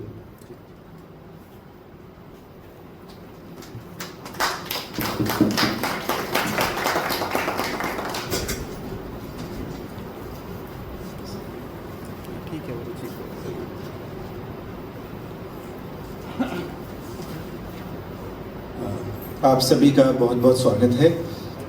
मैं बहुत ही औपचारिकताओं पे बिल्कुल समय नष्ट नहीं करेंगे, सीधे काम की बात करते हैं। एक अच्छा वक्ता उसे माना जाता है जो सबका ध्यान आकर्षित कर ले, जो कहते हैं ना कि समा बांध के रख दे। लेकिन ये आज संभव नहीं हो पाएगा क्योंकि हम एक बहुत ही गहरे बौद्धिक विचारधारा पे हम आज बात करेंगे। और जैसा आज के उद्घाटन सह प्रबोधन शब्द का मूल हमारा डिस्कशन का पॉइंट है, वो है राष्ट्रीयकरण का पैगाम, निजीकरण पर लगाम, अर्थात राष्ट्रीयकरण से लोकतांत्रिक राज्य समाजवाद की ओर। मेरा नाम डॉक्टर ललित मोहन बेरी है। मैं कैंसर रोग विशेषज्ञ हूँ। मैं एसोसिएट प्रोफेसर हूँ state cancer institute Sushila Tiwari hospital में जी। तो बामसेफ का जो मूल उद्देश्य है, जो BS4 का हमारा मूल उद्देश्य है, वो भारत के संविधान को अक्षरशः लागू करना। तो अक्षरशः लागू करने का मतलब है कि जो संविधान की मूलभूत भावना है, जिस भावना के साथ संविधान को बाबा साहब ने बनाया था, उसको धरातल में लेके आना, संविधान को अक्षरशः लागू करना। तो सबसे पहले हम कुछ शब्दों का मतलब समझते हैं, जिसमें सबसे जरूरी है स्टेट सोशलिज्म, राज्य समाजवाद। राज्य समाजवाद क्या है? राज्य समाजवाद, वेलफेयर स्टेट का मतलब है कि लोगों द्वारा चुनी गई सरकार का पूरे देश के संसाधनों पर संपूर्ण स्वामित्व रहे। संपूर्ण स्वामित्व, आंशिक स्वामित्व नहीं, संपूर्ण स्वामित्व जो है वो लोगों द्वारा चुनी हुई सरकार का रहे और उसका इस्तेमाल वो सरकार वेलफेयर, सोशल वेलफेयर के लिए करे। जैसे हम एग्जांपल से समझें, एक पेट्रोलियम है वो सरकार के पास है और दूसरा वही पेट्रोलियम की कंपनी एक निजी हाथों में है। तो जरूरी है कि संपूर्ण स्वामित्व, अल्टीमेट जो ओनरशिप है वो गवर्नमेंट की रहे और जो प्रॉफिट है वो प्रॉफिट इस तरह से बनाया जाए कि वो वापस लोगों के वेलफेयर में यूज हो। उसको बोलते हैं राज्य समाजवाद। तो राज्य समाजवाद जो है वो अल्टीमेट गोल होना चाहिए देश की अर्थव्यवस्था का जी। तो जो ऑल इंडिया, तो अब हम समझते हैं 80 साल, ये आज जो हमारा टॉपिक है उसकी शुरुआत कहां से होती है? राष्ट्रीय नेतृत्व ने निजीकरण पर लगाम और राष्ट्रीयकरण के पैगाम का जो ये टॉपिक निर्धारित किया हुआ है, उसके पीछे इस जो उसकी आत्मा है वो बाबा साहब की किताब स्टेट एंड माइनॉरिटीज पर आधारित है। अगर हम आज से 80 साल पहले जाएं, जब भारत आजाद होने वाला था, तो all India schedule caste federation, ये एक संगठन था, उसने बाबा साहब को कहा कि बाबा साहब, आप देश के डिप्रेस्ड क्लास शेड्यूल कास्ट के लिए कोई स्पेशल प्रावधान बनाए, वो प्रावधान जो स्वतंत्र भारत के संविधान में उनके अधिकारों को संरक्षित रखे। तो बाबा साहब ने एक जो पत्र बनाया उसको बोला गया memorandum of the safeguards for the schedule caste. बाद में उसी को एक पुस्तक के रूप में प्रकाशित किया गया जो है स्टेट एंड माइनॉरिटीज। तो आज के हमारे ये डिस्कशन का मेन टॉपिक है स्टेट एंड माइनॉरिटीज। तो सबसे पहले हम शुरू करते हैं, इस किताब में बाबा साहब ने क्या क्या कहा। 2 आर्टिकल है इसमें। जो फर्स्ट आर्टिकल है वो देश के बिखरे हुए राज्यों को मिलाने का था, उस पर हम चर्चा नहीं करके सीधे दूसरे आर्टिकल पर चर्चा करेंगे। तो इसके प्रस्तावना में बाबा साहब कहते हैं scheduled caste are more than a minority. Minority शब्द क्या है? माइनॉरिटी शब्द है कि जनसंख्या के आधार पर कोई भी वर्ग जो एक विशेष धर्म, संप्रदाय, जाति या भाषा को बोलता है वो माइनॉरिटी होता है। अगर हम इस तरीके से देखें तो देश में सिख माइनॉरिटी है, क्रिश्चियन माइनॉरिटी है, ज्यूस माइनॉरिटी है, पारसी माइनॉरिटी है, उसी प्रकार से शेड्यूल कास्ट भी माइनॉरिटी है। लेकिन बाबा साहब ऐसा बिल्कुल नहीं मानते। बाबा साहब बोलते हैं कि scheduled caste are more than a minority. क्यों? क्योंकि they have worse social, economic and educational condition. जो उनकी स्थिति है वो बहुत ज्यादा पिछड़ी हुई है। इसीलिए बाबा साहब शेड्यूल कास्ट को, इस देश के मूल निवासियों को माइनॉरिटी ना बोल के स्पेशल माइनॉरिटी बोलते हैं और उनके लिए स्पेशल प्रावधान का एडवोकेट करते हैं। एक और जो दूसरा इंपॉर्टेंट शब्द बाबा साहब ने प्रस्तावना में लिखा है, फ्रेज लिखा है, वो है special safeguard against the tyranny and discrimination of the majority. तो वो स्पेशल सेफगार्ड्स क्या क्या हैं उनको समझते हैं। तो आर्टिकल 2 है। आर्टिकल 2 में 4 सेक्शन है। तो पहला सेक्शन है फंडामेंटल राइट्स का। बाबा साहब उसमें पूरे फंडामेंटल राइट्स बताते हैं, जिसमें समानता का अधिकार, एक गरिमामय जीवन का अधिकार, गरिमामय जीवन का अधिकार, एजुकेशन का अधिकार, स्वास्थ्य का अधिकार, पब्लिक प्लेसेस में सार्वजनिक इस्तेमाल की जगहों पर समान रूप से जाने का अधिकार। जो आज हम फंडामेंटल राइट्स बोलते हैं वो बाबा साहब की किताब स्टेट एंड माइनॉरिटीज का आर्टिकल 2 का सेक्शन 1 है। इसमें बाबा साहब मैं इसमें आज के परिप्रेक्ष्य में एक पॉइंट को स्पेशली मेंशन करना चाहूंगा, जो है पॉइंट नंबर 17। पॉइंट नंबर 17 में बाबा साहब कहते हैं state shall not recognise any religion as state religion. ये आज के परिप्रेक्ष्य में बहुत प्रासंगिक है। कुछ लोग ऐसा बोलते हैं कि संविधान की प्रस्तावना में धर्मनिरपेक्ष शब्द नहीं था और ये देश आत्मा से एक खास धर्म का है। तो बाबा साहब ने साफ लिखा है भारत के संविधान की आत्मा में धर्मनिरपेक्षता है। बाबा साहब लिखते हैं state shall not recognise any religion as state religion. आपको संविधान द्वारा सारे अधिकार प्राप्त है। स्वतंत्रता का अधिकार है, बोलने का अधिकार है। और सेक्शन 2 में बाबा साहब लिखते हैं कोई भी अधिकार तब तक अर्थहीन है अगर उनका वायलेशन होने पर कोई लीगल रेमेडी ना हो। बाबा साहब के शब्दों में remedies against इन्वेशन of fundamental rights. यानी अगर मैं एक रेस्टोरेंट में जाता हूं और मुझे एक विशेष जाति का होने के आधार पर वहां से बाहर निकाल दिया जाता है और मेरी इस बात को किसी भी पुलिस थाने में या न्यायालय में नहीं सुना जाता है, तो फंडामेंटल राइट्स अपने आप खत्म हो जाते। अगर हम अभी ध्यान करें, जैसा सर ने पहले मेंशन किया, एक मूल निवासी समाज के केतन लाल की नरसंस हत्या हुई, उसी समय पर यूपी में, उत्तर प्रदेश में एक बहुत ही कम उम्र की बच्ची के साथ कुकृत्य हुआ।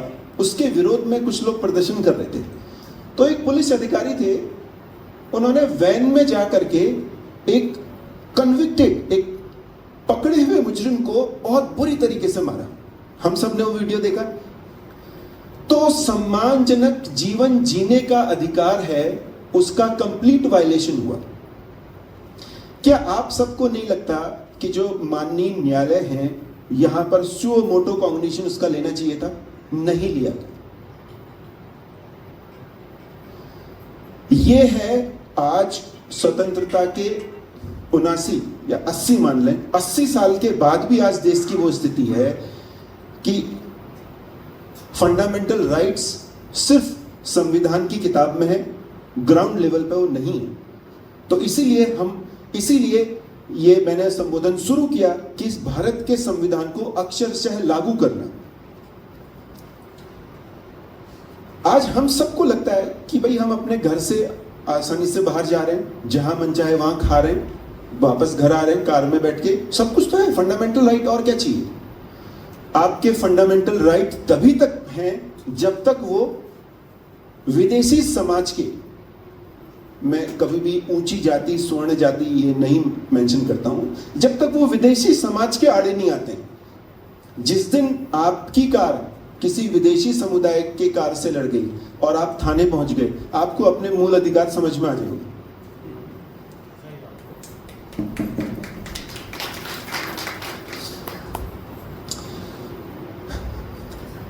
सेक्शन 2 की क्लॉज 2 में बाबा साहब लिखते हैं, प्रोटेक्शन अगेंस्ट अनइक्वल ट्रीटमेंट। एक लाइन जो मुझे बहुत खूबसूरत लगी। हाँ, ये स्टेट एंड माइनॉरिटीज अंग्रेजी में है। अगर आप बाबा साहब का संपूर्ण वाङ्मय पढ़ें तो उसके वॉल्यूम 2 में अंदर पे ही छोटे से पार्ट में स्टेट एंड माइनॉरिटीज है।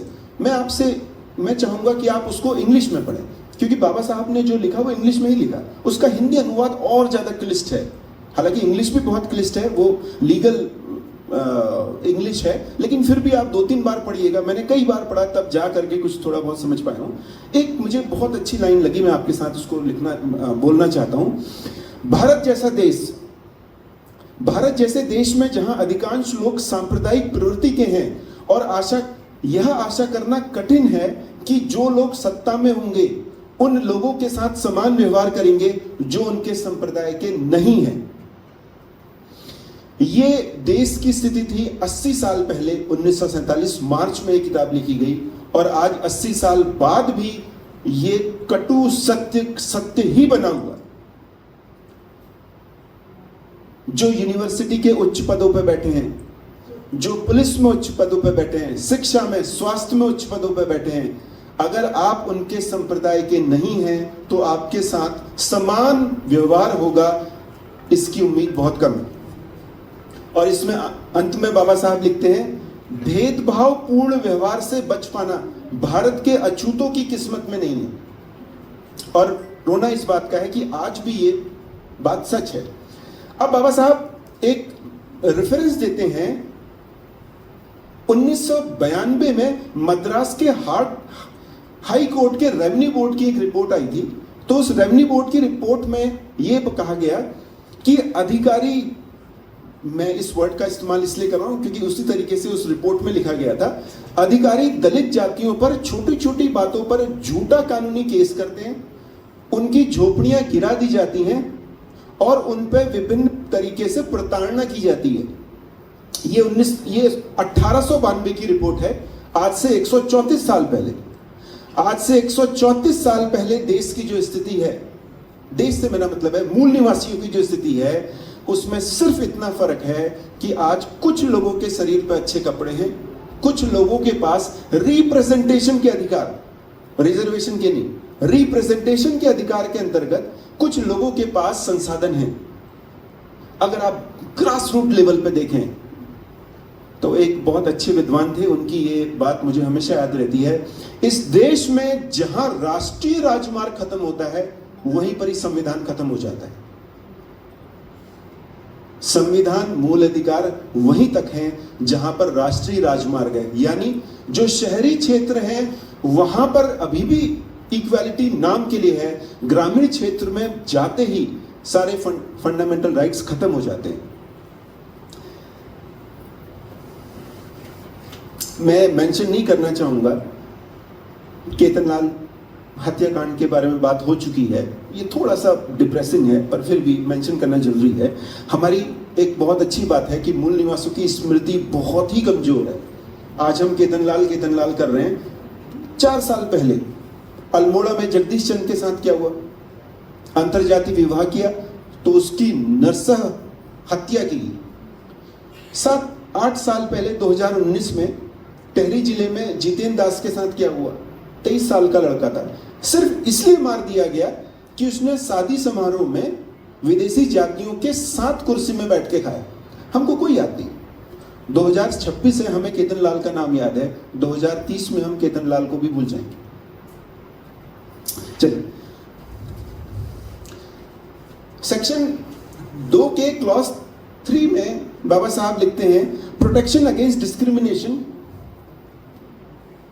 प्रोटेक्शन अगेंस्ट डिस्क्रिमिनेशन के लिए जस्टिफिकेशन जो दिया गया है उसमें बाबा साहब ज्यूरिसडिक्शन, न्यायालय की बहुत ही इंपॉर्टेंट रोल को बताते हैं। बाबा साहब लिखते हैं कि फंडामेंटल राइट्स जो लेजिस्लेचर बनाएगा, एग्जीक्यूटिव इंप्लीमेंट करेगा, उनकी रक्षा करना काम है जुडिशरी का। और वर्तमान जुडिशरी की स्थिति पर मैं कोई भी यहां पर कमेंट नहीं करूंगा।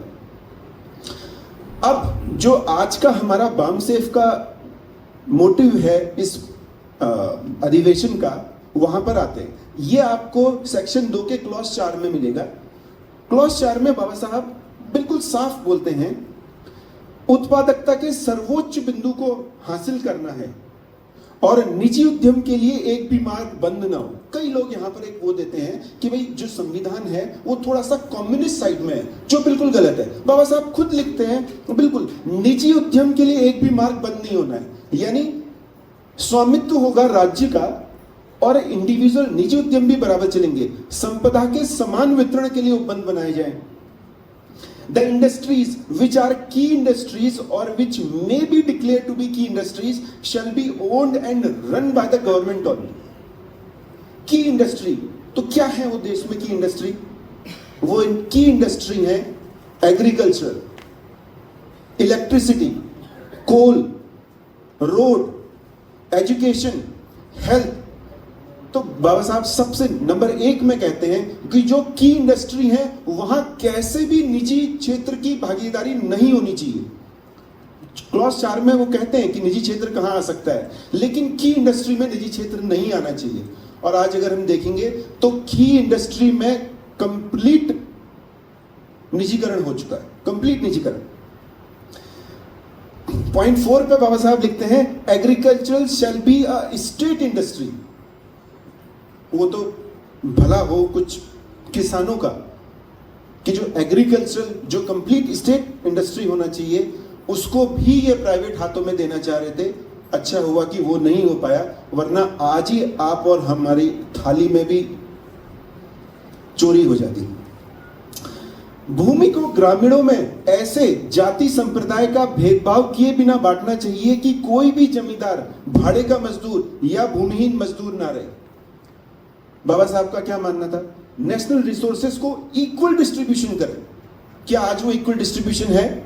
आप अपने गांव में जाएं, भूलेख वेबसाइट पे जाएं और वहां पर कितने राम नाम से लोगों का भूमि का स्वामित्व है आपको पता लग जाएगा। यानी जो संविधान की मूल भावना है स्टेट एंड माइनॉरिटी की रिपोर्ट देखें, ऑक्सफैम की रिपोर्ट इस बार की है, उसका टाइटल है resisting the rules of the rich. वो बोलती है कि देश के 40% वेल्थ पर 1% का रूल है, यानी 100 रोटियों में एक आदमी है जो 40 रोटी खा रहा है और जो आखिरी के 50 हैं वो सिर्फ 3 रोटी पे गुजारा कर रहे हैं। अब मैं जी बस लास्ट 1-2 वर्ड है। एक चीज आखिरी जो है, हम निजीकरण पे लगाम पे जो बोलते हैं जो अभी देश के मालिक हैं वो पूरी तरीके से देश को बेच क्यों नहीं दे रहे? हमको लगा क्यों, कैसे बेच सकते हैं? बिना लोकसभा राज्यसभा से कोई भी बिल पारित किए हुए। यहां पर मैं गणित आपको बताना चाहता हूं। देश के सबसे बड़े 2 पैसे वाले हैं ए, एक पुराना ए, एक नया ए। आप सभी जानते हैं किसकी बात हो रही है। जो पुराना ए है गुजराती, उसके पास 8 लाख करोड़ की संपत्ति है। 8 लाख करोड़। 8 लाख करोड़ कितना है, मैं अभी आपको हिसाब बताता हूं। हम सभी बड़े ही ईमानदार लोग हैं, लेकिन हम सब की एक कीमत होती है जहां हम बिक जाएंगे। ऐसे ही देश के सांसदों की भी एक कीमत है। आपके अनुसार वो कितनी हो सकती है? मैं अपर साइड में रखता हूं 500 करोड़। क्या आपको लगता है 500 करोड़ पे कोई सांसद बिक सकता है?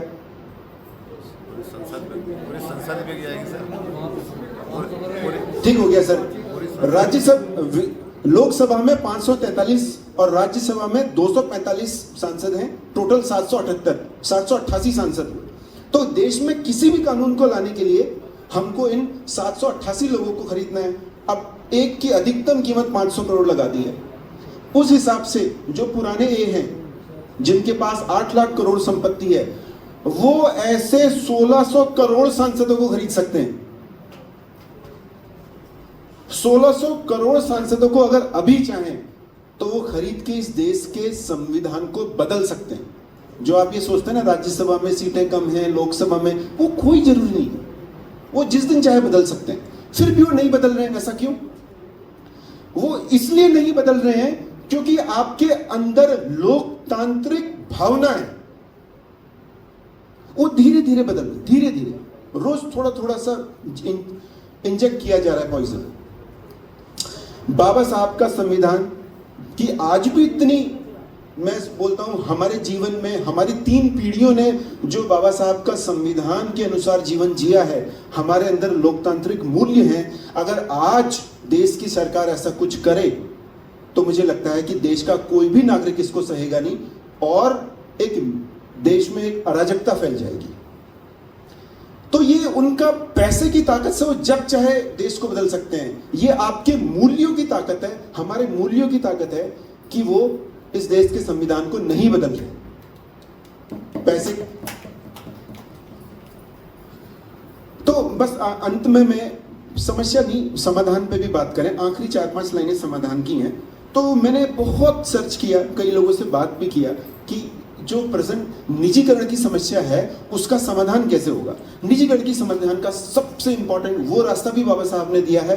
कॉन्स्टिट्यूशन आर्टिकल 19 क्लॉज 6 बाबा साहब बोलते हैं कि सारे गवर्नमेंट एम्प्लॉयज अपनी यूनियन बनाए, सारे श्रमिक यूनियन बनाए। Strengthening employees union.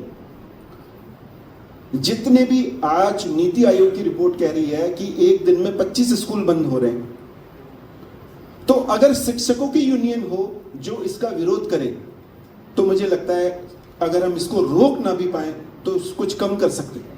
तो हर विभाग में, हर सरकारी विभाग में हमको एक एम्प्लॉयज यूनियन बनानी है। लीगल एंड कॉन्स्टिट्यूशन एक्शन जो मैं नहीं मानता हो पाएंगे, क्योंकि जो उच्च न्यायपालिका है वहां पर भी प्रतिनिधित्व मूल निवासियों का कितना है आप सभी लोग जानते हैं। डीब्यूरोक्रेटाइजेशन, टेक्नोक्रेसी और पॉलिटिकल मोबिलाइजेशन। पॉलिटिकल मोबिलाइजेशन का मतलब है कि हम जो सामाजिक परिवर्तन के बाद अंतिम जो अल्टीमेट गोल है बामसेफ का, वो है राजनीतिक परिवर्तन करना। लोकसभा में, राज्यसभा में, विधानसभाओं में ऐसे हमारे प्रतिनिधि जाएं जो हमारे लिए बात करें, जो 100, 200, 500 करोड़ में ना रखें। हालांकि ये बहुत ही मुश्किल है, पर फिर भी हम कोशिश करें कि ऐसे प्रतिनिधि जाएं हमारे, जो हमारे बातों में, जो हमारे अधिकारों की बात करें। अंत में मैं बोलूंगा जो बाबा साहब ने कहा कि to educate, to unite and to agitate. आप बामसेफ से जुड़ें। बामसेफ से आप जुड़ नहीं सकते हैं, औरों को जोड़ने की कोशिश करें। औरों को नहीं जोड़ सकते हैं, पैसे से मदद करें। पैसे से भी मदद नहीं कर सकते हैं तो हमको मानसिक प्रोत्साहन दें, वही आपका बामसेफ के लिए सबसे ज़्यादा कंट्रीब्यूशन होगा। बहुत बहुत धन्यवाद आपका मुझे सुनने के लिए। जीवी पंत कृषि एवं प्रौद्योगिकी विश्वविद्यालय पंतनगर, माननीय प्रोफेसर सचिन कुमार जी।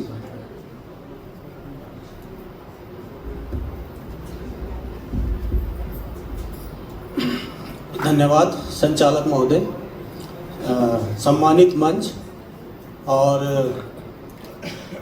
हॉल में बैठे हुए सम्मानित सामाजिक और राजनीतिक योद्धाओं, मैं आप सभी को नमन करता हूं और आपको धन्यवाद देता हूं। आपने अपने कीमती समय में से कुछ समय आपने आज यहाँ दे रहे हैं आप। तो जैसा कि विषय बता दिया गया है, 9:30 बजे से स्टार्ट होना था और 2 बजे तक ये ख़त्म होना था हमारा विषय।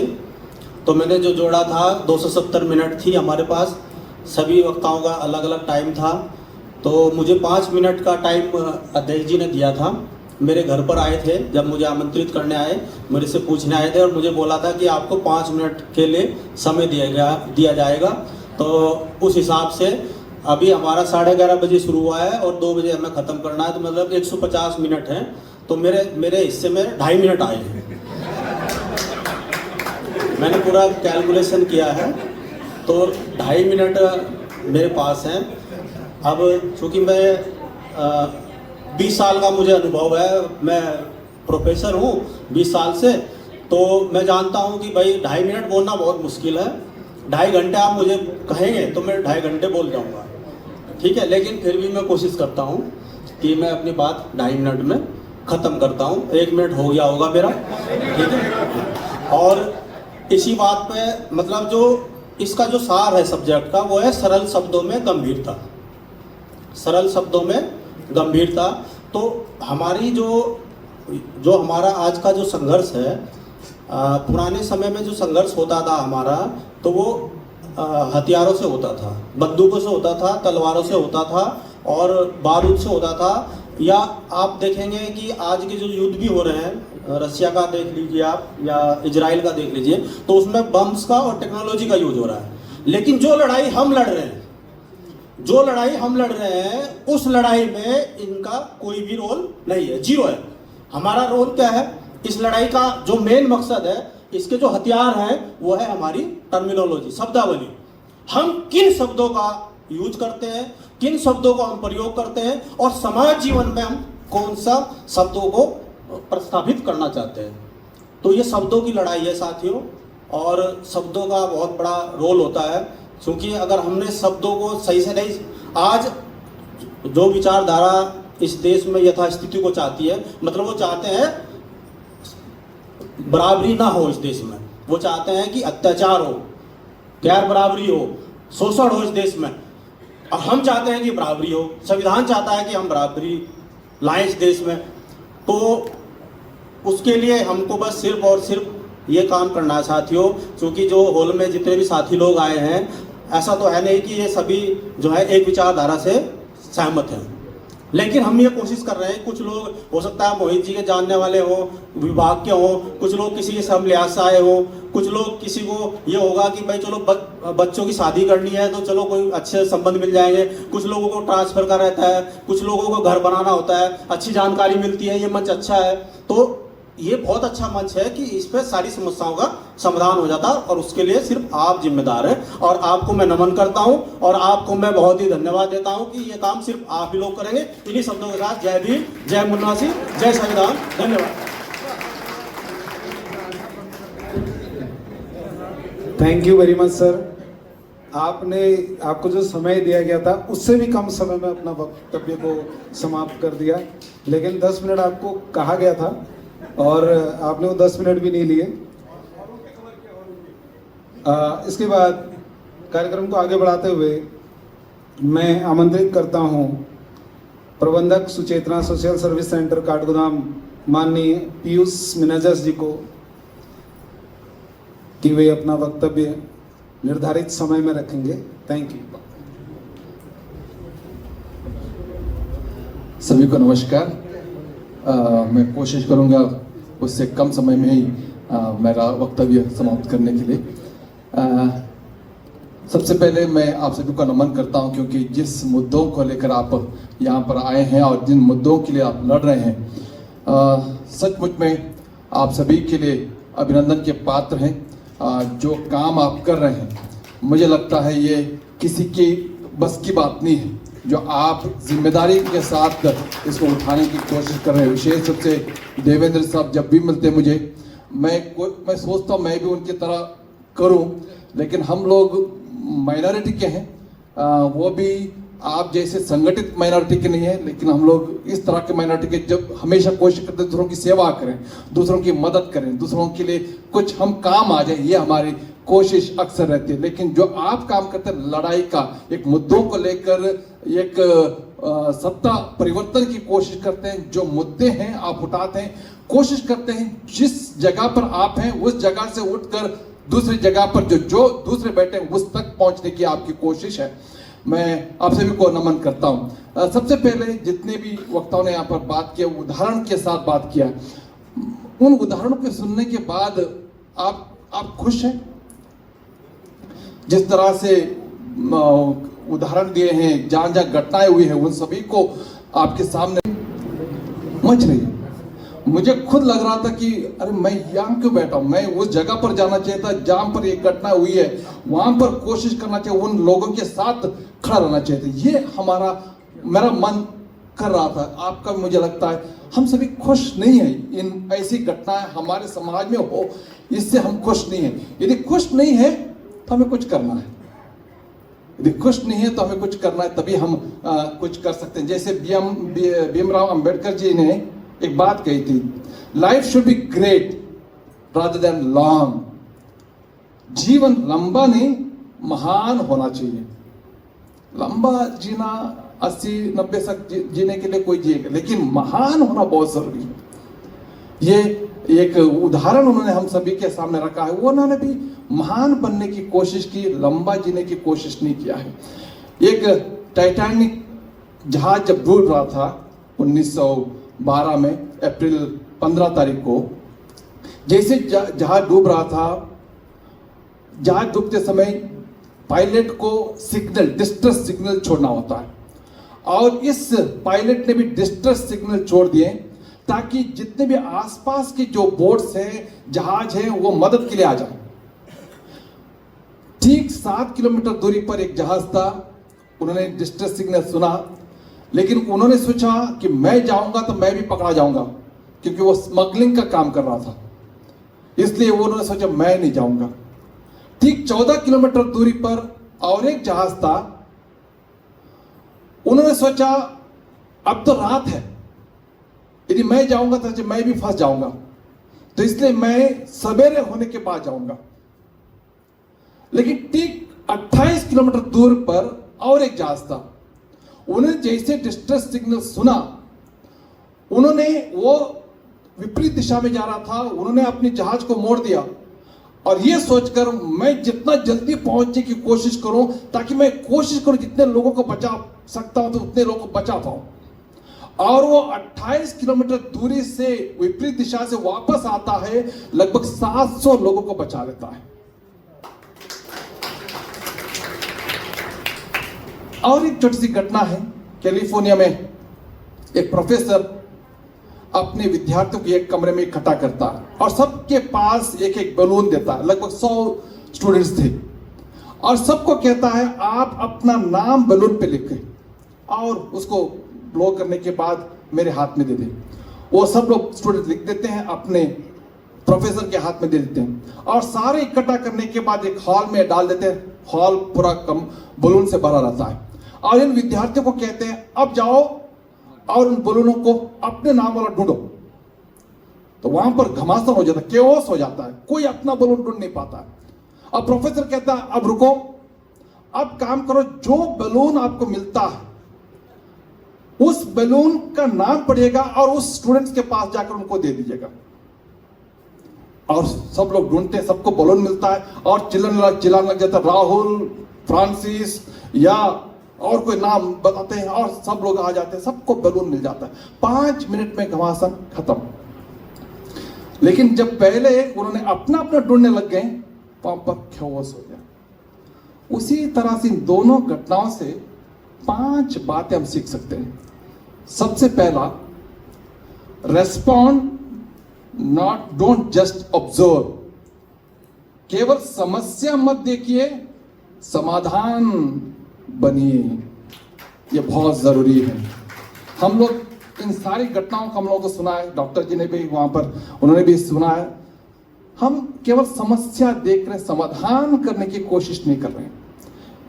उस बोट वालों ने भी समस्या देखी लेकिन समाधान करने की कोशिश नहीं की। इसलिए केवल रिस्पॉन्ड करने की जरूरत ना कि केवल ऑब्जर्वर बनना है। दूसरी बात, courage is greater than comfort. आराम नहीं, साहसी जीवन को पहचान देती है। आराम से बैठकर यहां पर इस रूम में सुन सकते हैं, आसान है, लेकिन अपनी कंफर्ट जोन से बाहर निकलकर आराम की जिंदगी छोड़कर तभी हम चुनौतियों का सामना कर सकते हैं। अन्यथा हम केवल यहां पर सुनेंगे, जो भी घटना हमें सुनेंगे और उसके बाद घर जाकर अपना काम आराम से करने लग जाएंगे। इससे कोई समाधान नहीं निकलेगा।